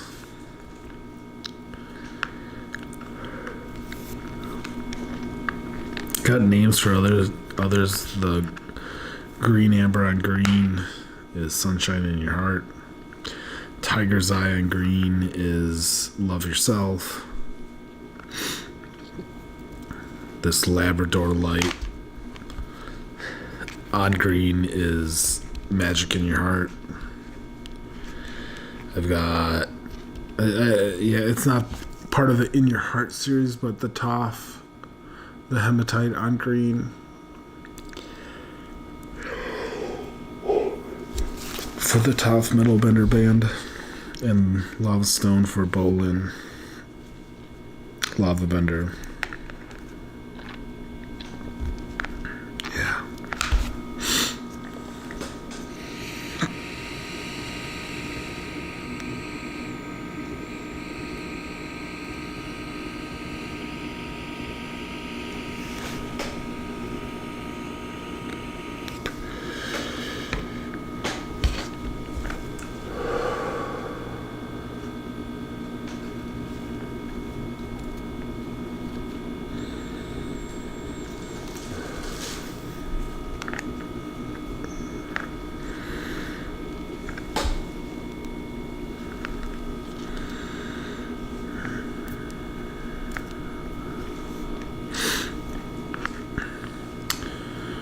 Have I mentioned how much I just enjoy tying these? Like, I haven't sold one. I've given a bunch away as demos and gifts. But my favorite is to tie them for specific people, especially people I care about, just because I can think about them the entire time I'm tying. And, like, you guys have watched me tie them. They take a while. So, like, when I'm tying for a specific person, that person gets a lot of my attention. Like, I hope people appreciate that the most, is that I spent an hour and a half making this for you, thinking about you while I made it. And that's the real gift. Like, $2 of materials. That's not... There's $38 more.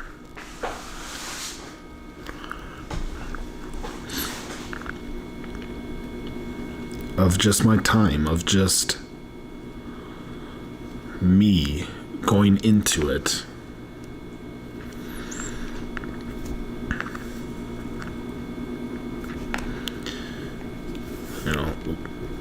If we don't see time as money, because that's really what it money wasn't about the goods.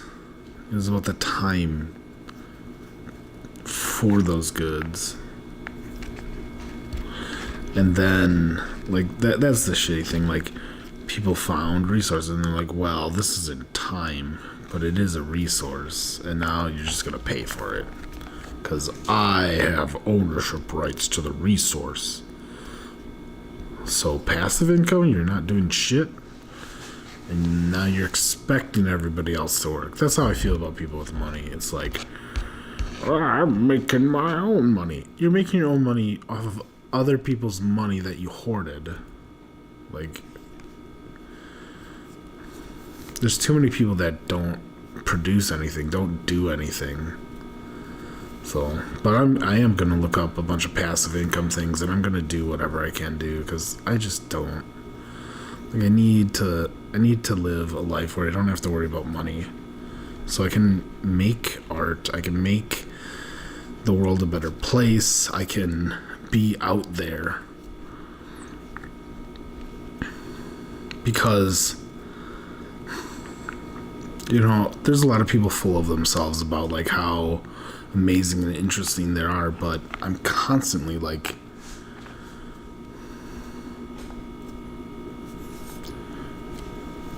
being made to feel like more.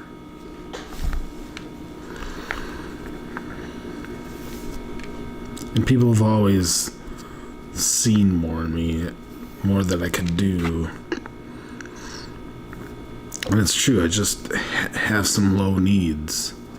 And I haven't been able to shine as brightly as I could, because, a lot of life is on yourself. And some people got born in a way where they just don't get that full option. And I am talking about a developmental disorder, but I'm not gonna just out it right here. There's plenty of people I talk that know me that know what's going on fully, but I'm sure anyone watching this that has any psychology edge to them will be like, oh, I know exactly what's going on. He said all the keywords.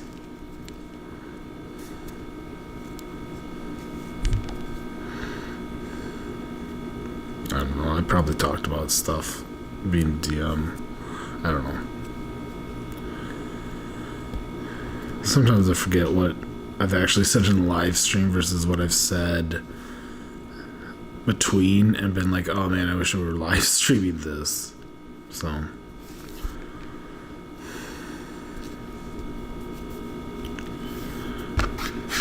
I really want to live in a place where I can get a nice setup to do nice streams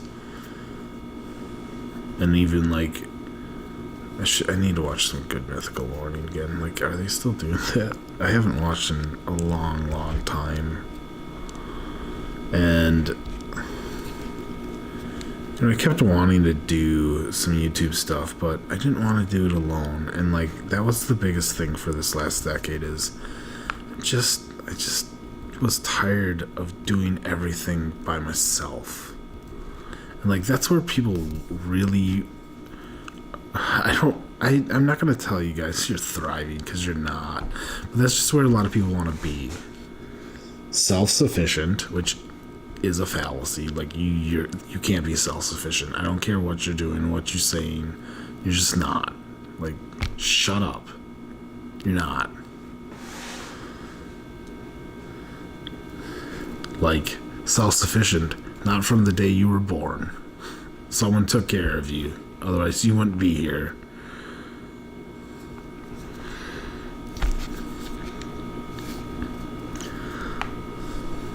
And to try and, like, people try to capture, like, the pioneer days or some bullshit. And it's like,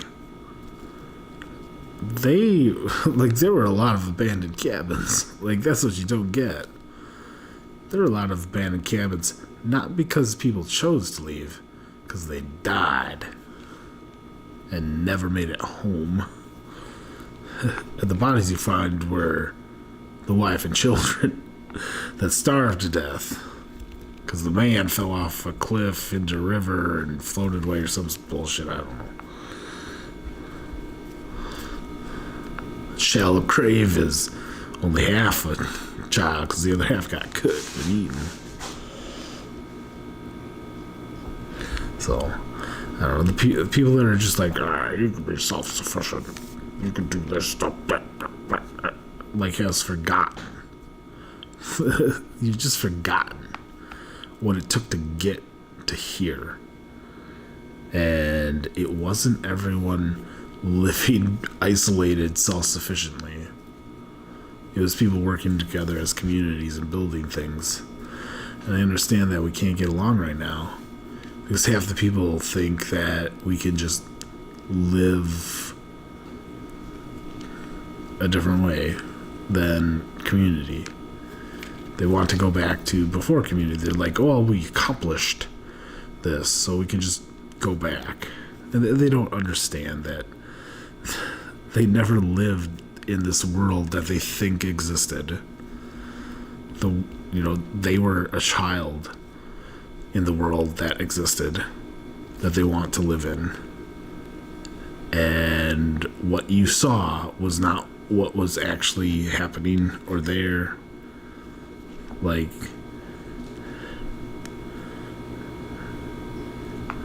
we're just back to the ostrich head in the sand up its asshole point again.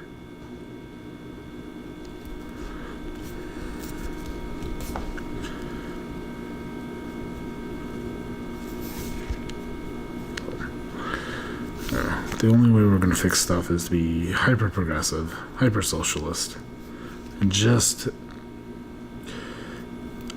erase the last 10 years by going socialist. Like, we need to erase the last 10 years.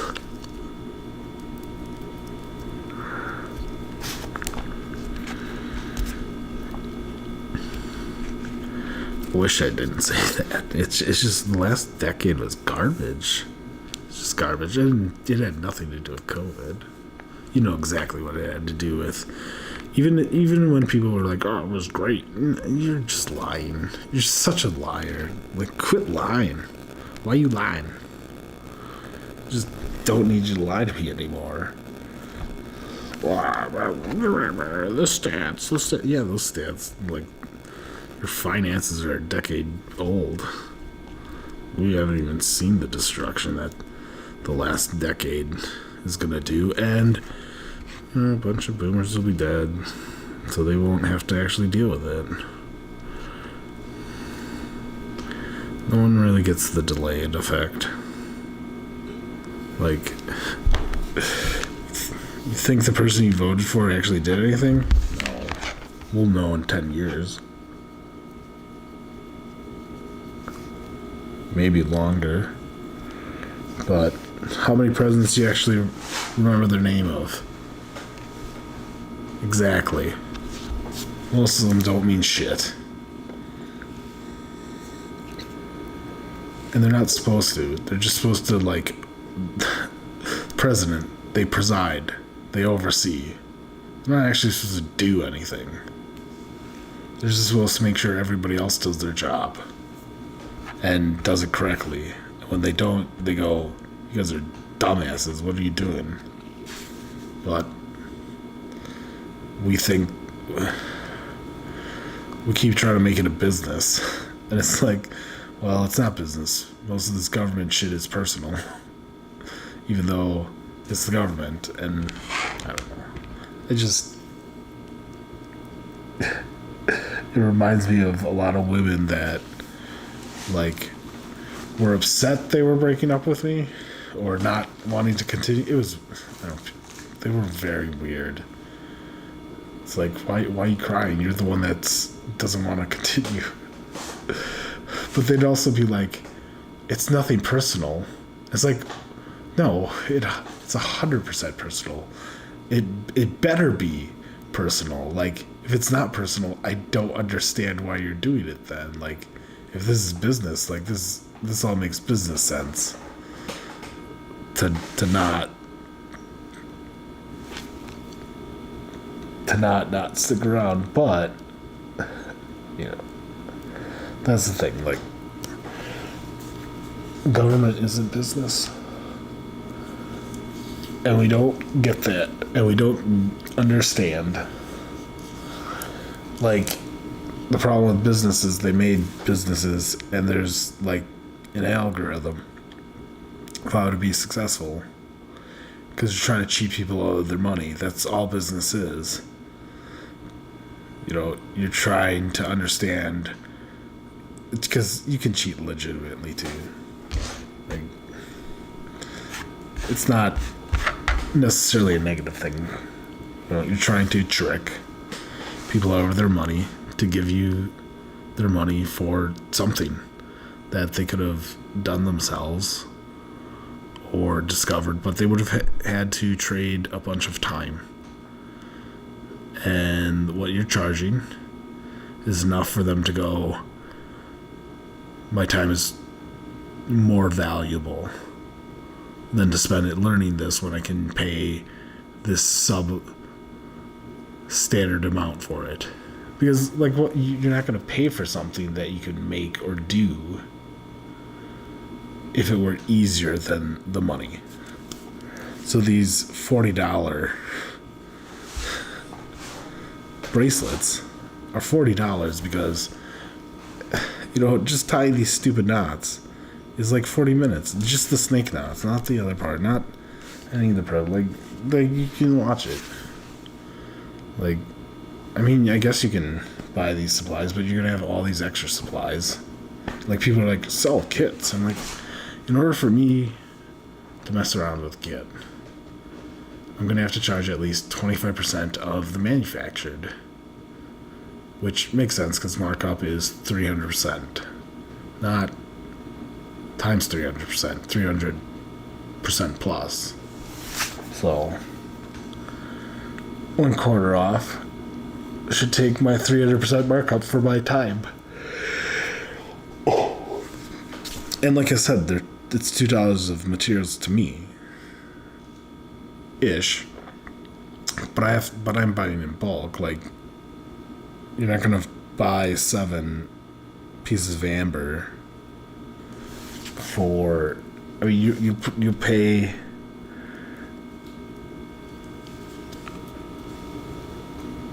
You might end up paying what I paid for my entire bulk amount, or maybe a quarter, because that would make sense.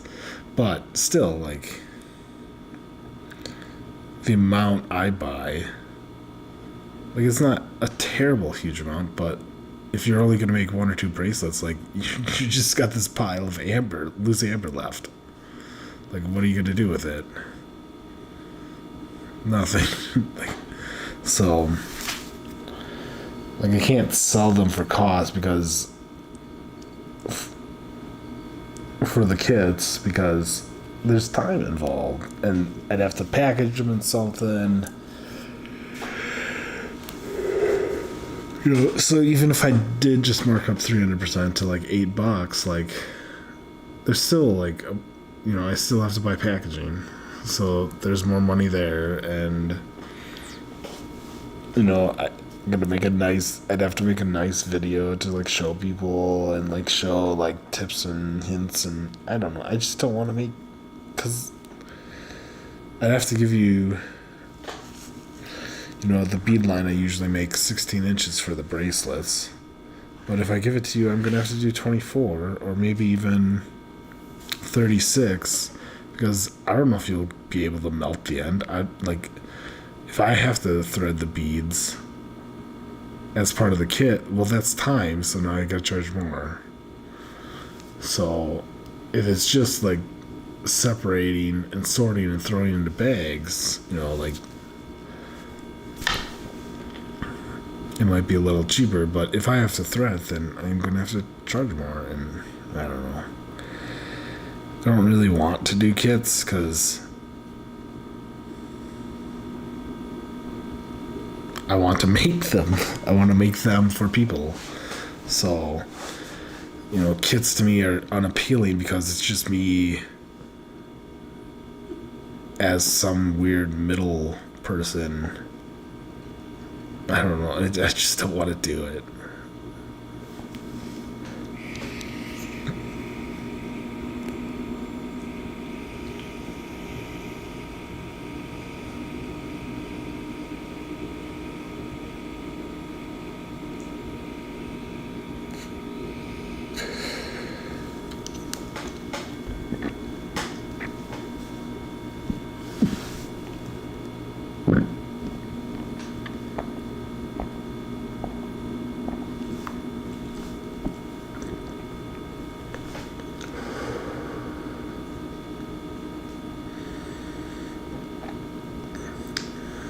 It's almost 1 o'clock. I probably shouldn't start another one, especially since I don't even have these fully finished.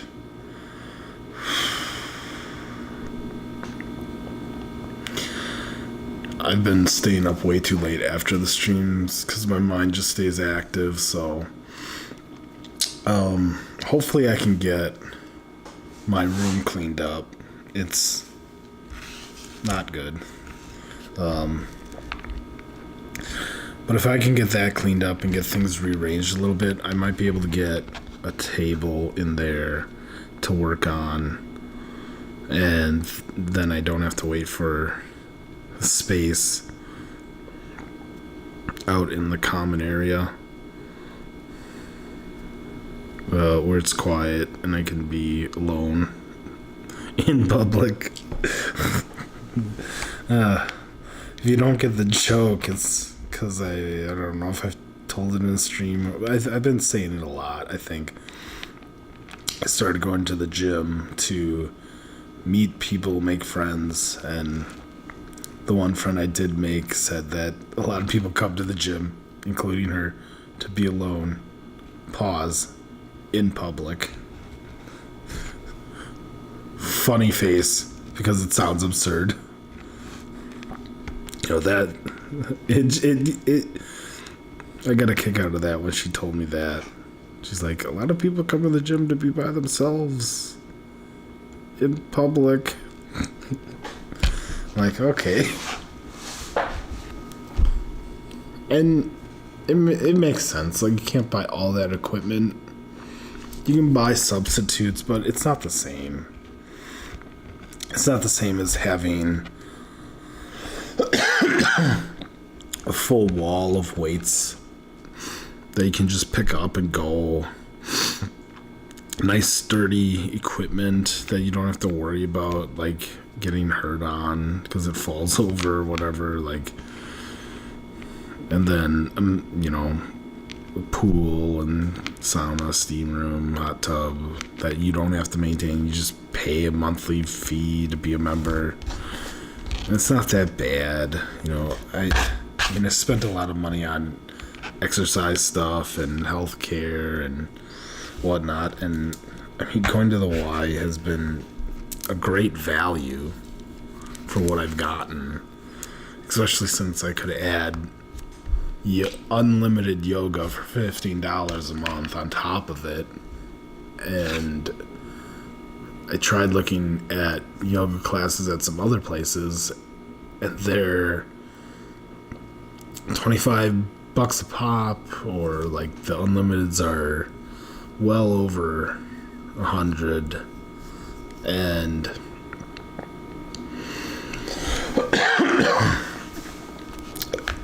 a lot of them are the same teachers that come to the Y, because the Y doesn't have, like, it's got like this one substitute teacher that's been doing yoga forever, and like it's got some of that, but then it's got people that work at the other places, and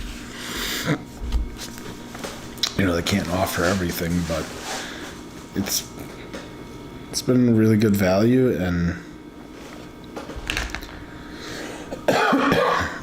I've struggled with weight and body image, and things are getting better. I don't really know what to do when I get positive comments on it.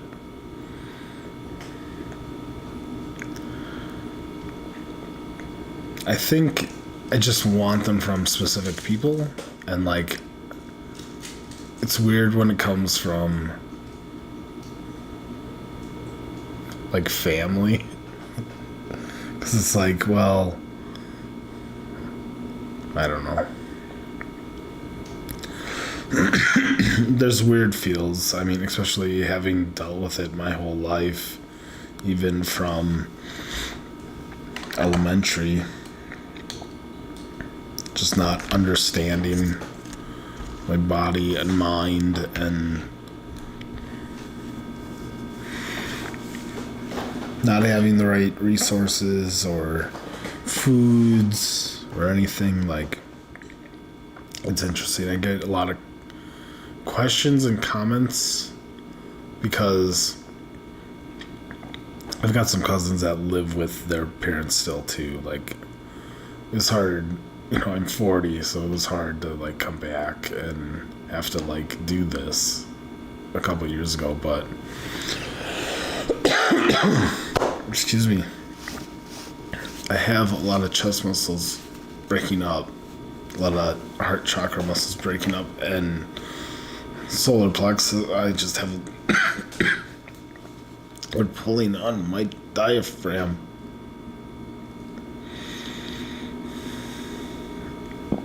Ow.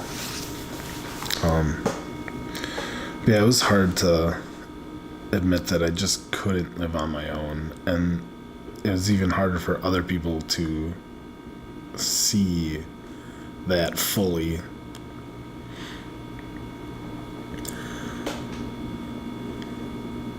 Especially when I was able to fake it for so long. But, you know, I was thinking about that the other day too. Like, when I first left for college, like, I really struggled that first year until, you know, one person in the house I was living in, like, made a difference. And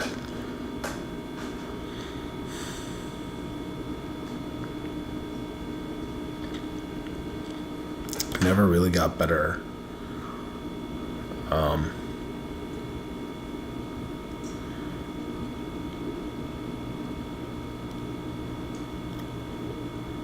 I think I understand how to live, but I just can't do it.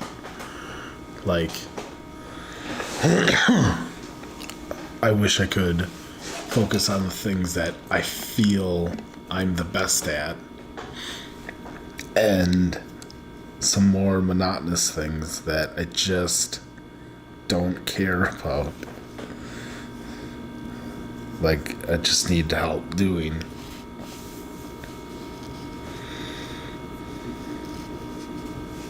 But, you know, I talk about how I need to make enough money so I can live on my own again.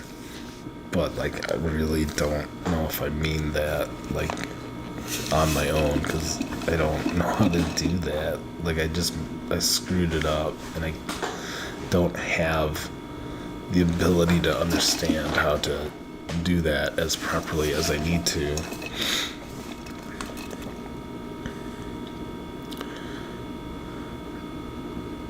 And yeah, people are gonna say it's a lot mentally, but that's true.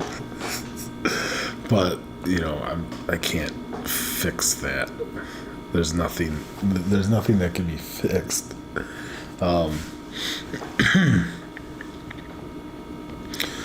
It can be fixed by pretending that it doesn't affect me, which is what I did, and broke my foot twice. So, yeah. Like, the ability to do something and the ability for it not to mess up your body or mind are two different things.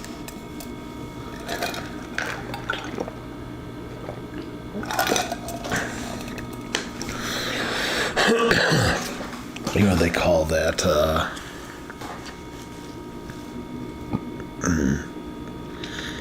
I forget. It's a behavioral training where you try to desensitize a person to the thing that's causing them pain. And if you know what I'm talking about, you know exactly what I'm talking about. And try to fade out those brain pathways, but that doesn't work for some, and can actually do way more damage, because it'll look like it's working because the person's faking it, and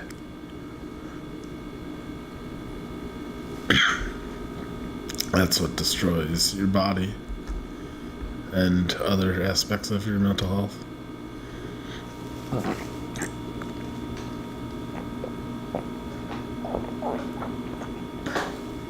Oh. Yoga has really helped loosen things up. Oh.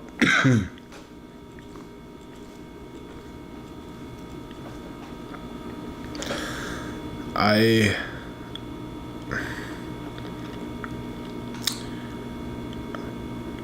know there's a lot I have to do to promote the channel, and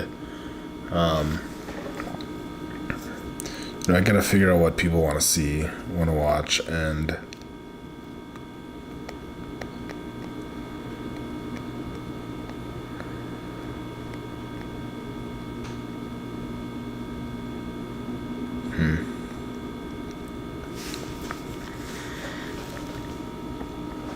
you know, I can make whatever I want to, but I need to at least once a day make something that is a hit. And it'll, like, I'm not going to be able to do that right away, but I need to hit the nail on the head at least once a week.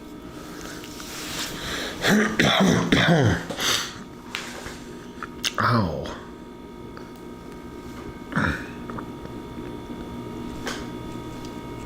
I'm so close to having my spine loosened properly.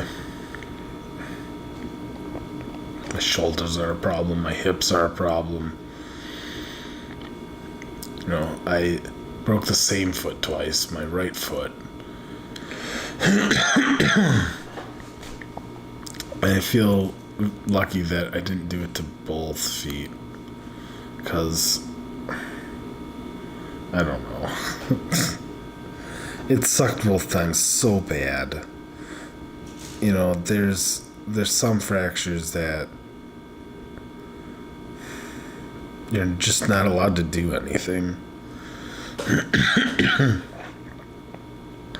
And with a metatarsal fracture, you can't walk on your foot. You just can't. Like that. Those bones get so they just get hit so hard all the time. Especially with poor shoes, with the way we walk now, with, you know, how much weight I had, muscle tension around the bone. Like, I know it broke because all the muscles around it were seized, and I was, you know, over 350, 375, near, or maybe even 400, I don't remember. But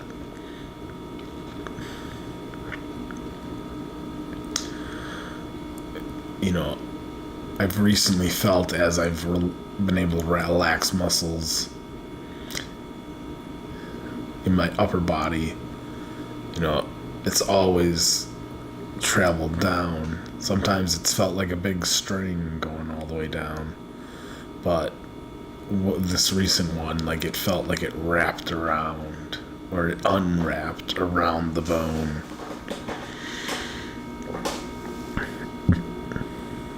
You know, I'm doing way better than I was. You know, every week I'm way better.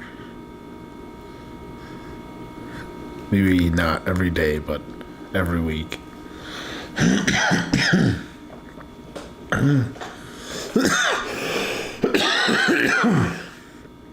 My abs are finally...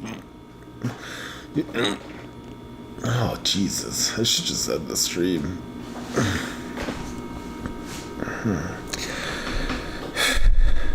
I told my personal trainer I felt where I have a lot of muscle knots and strain, and it's lower abdomens. No. And so we've been doing extra exercises to hit them and extra stretches to try to get them to relax. And now they're like contracting on their own. Like, I had so much fat over them, like I couldn't even feel. Like, yeah, I'm a big person, but I've got big muscles. Like, my body's not built normal, not built like other people. And like, my trainer talks about it a lot. He's like, not all fat people are built like you. He's a lot nicer about it when he says it. Like, he doesn't say it like that. That's how I would say it. So, because I would just be abrupt and brash about it. Because, like, you know, and even having a lot of muscle doesn't mean quality muscle. And that's kind of where I'm sitting-ish. But having the muscle there in reserve and trying to get it to work again is better than trying to have to, like, gain that muscle. So I can more quickly heal, but that quicker healing comes with a lot of inflammation and pain.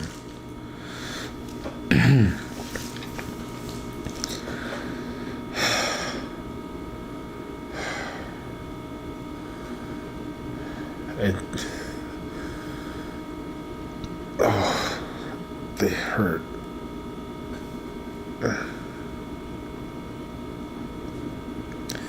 They hurt, and I can't feel the pain. But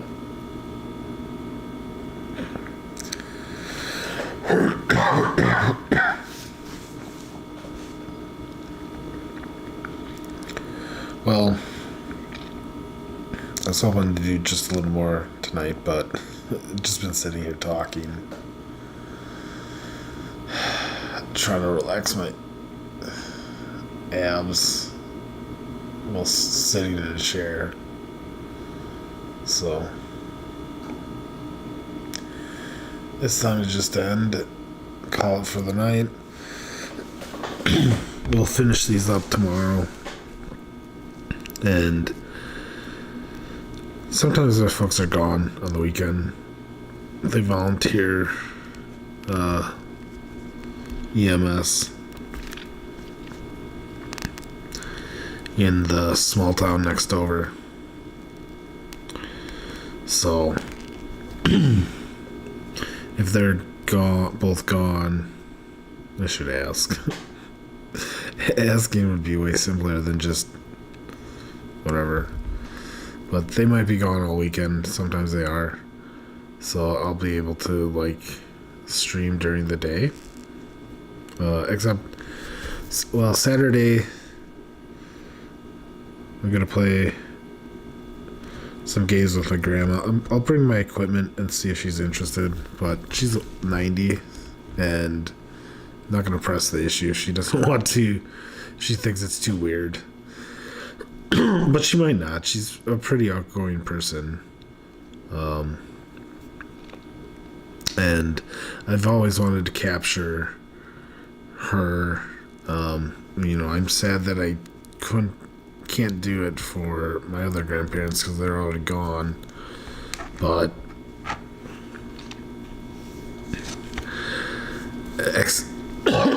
especially my grandpa's. The one lost most of his speech due to a stroke when I was very young, so I never got to, really ask him any heavy questions or anything. And the other one, before I, like my second year post high school, my other one passed from Alzheimer's, which had been affecting him since I started high school, so didn't really get to ask him any heavy questions either, because by the time I could, he couldn't answer them, so either. So although my grandfathers were around, communication wasn't necessarily possible during my life when I could have asked the right questions.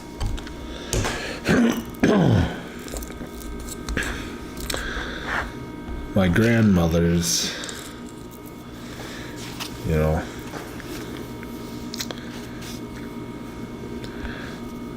I've gotten to know the one a lot more than the other, but also, I don't know. She had a lot of children and grandchildren, so we just ended up spending more time with the others. And even though we didn't live that far apart from either,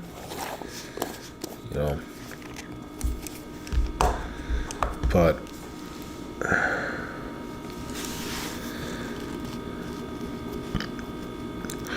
I still have the one grandma, and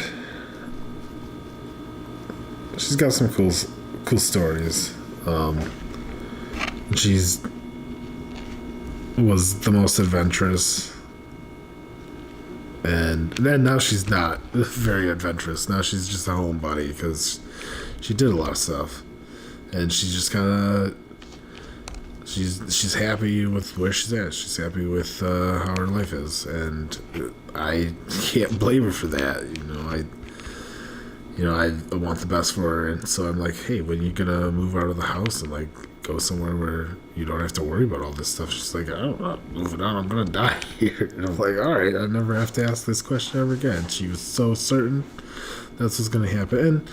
And we brought my grandpa home when he was near the end, so he was home at the end, and I honestly have no idea what's gonna, like, she got COVID in the last year, and that for the first time, which surprised me, but that slowed her down a bit. But she's gained things back. I think this summer will be good for her, and I think she'll be doing better than the last couple of years, because she's tough. She's tough. She's strong. So, if she was gone tomorrow, I'd be like, well, that was just her time. But if she's here for another 20 years, I'd be like, that's just grandma. I don't know. She's 90, and most people would be like, it'll probably be soon. But for her, it's like, who knows? Who knows? She's got health issues of a 90-year-old, but she's better off than most 90-year-olds I've ever seen. So, and I keep trying to get her to come to the gym, but she's like, oh, fine. She does. I told her it's not for the exercise, Grandma. It's because there's other old people there. She's like, why do I want to hang out with other old people? I'm like, all right, whatever. And she's got a friend across the street, and it's near her age, and she. I don't ever try to convince my grandma of anything. I just go, hey, there's this thing, and either she bites or she doesn't. And the only thing I ever pressed on her was to play Phase 10, because it seemed like a real cool game. And my brother's fiance, does it sound different? It's spelled different depending on which one it is, but either way, it was one of her family's games, so she introduced it to the rest of the family while I was simultaneously, within the same 2 weeks, maybe even down to the same week, we were teaching. I was teaching Grandma it and myself, so that we could introduce it to the family and we could have an upper edge. But they were also learning it from my brother's fiance, so no one had an edge. So that was a fun thing. I'm glad I was able to convince my grandma to play that, and now she likes it. So she needed another game in her arsenal, because we played a lot of 5 Crowns and Mexican Train Dominoes, but two solid games just didn't feel like enough. And we weren't going to play Uno or anything. It needed to be something a little different. And it's 5 Crowns is a rummy style game, and Phase 10 is a rummy style game as well. It's just got different scoring and different ways to go out and the such. So it was a easier transition than some other games. I've wanted to play cribbage with her so bad, but she's tried learning once or twice and hated it, and I don't know why, because she's pretty good at the rummy style games, and I think she's nervous about moving on to other ones, because 5 Crowns is pretty simple to follow along, and other ones have some other more difficult rules. But I think if it's a rummy style game, I should be able to convince her to give it a shot to see if she likes the variant of the rules. But she's also 90, so she's kind of she wants to have fun, not just continuously learn a new game. So. And she's smart, so it's not like she doesn't learn, but learning new games can be a task, and when you're ready to just have some fun, you don't really want to learn a brand new game and just feel like a failure for the first 3-4 dozen times you play it. So Grandma and I will just have fun playing some games on Saturday. If she wants to live stream, I'll try to set something up, and you can see my adorable, mostly Croatian grandma. So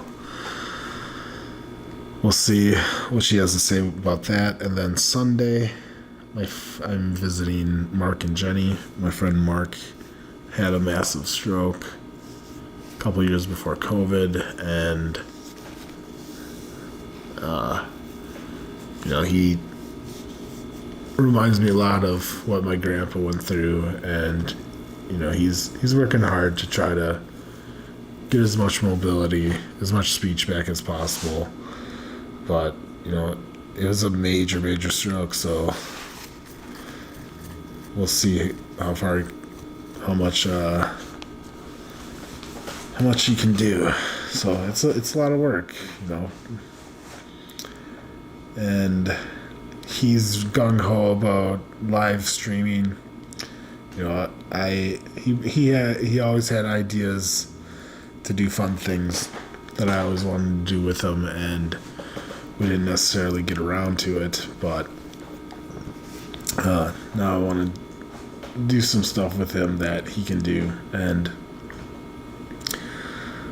we'll find some fun activities. But we'll do some puzzles, and once it gets warmer outside, it should be more interesting.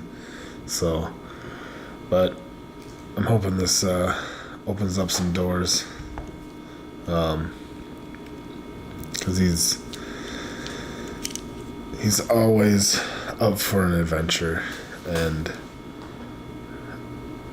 that's what I want to give to people, adventures. So thank you for sticking around, listening, if anyone did. I don't know. These will all be archived, and I don't know, someone will watch them, listen to them at some point, and once I'm famous, someone will be like, hey, you said this back in 2024. No, it's 2025. And then they'll have whatever question they have. So, A Princess on Lothal, the Princess Leia intro episode in Rebels. I love this episode. I love a lot of these episodes. So, on that note, I'm going to enjoy this episode. Well, it sucks because Ezra just found out that his parents are dead. But Leia shows up.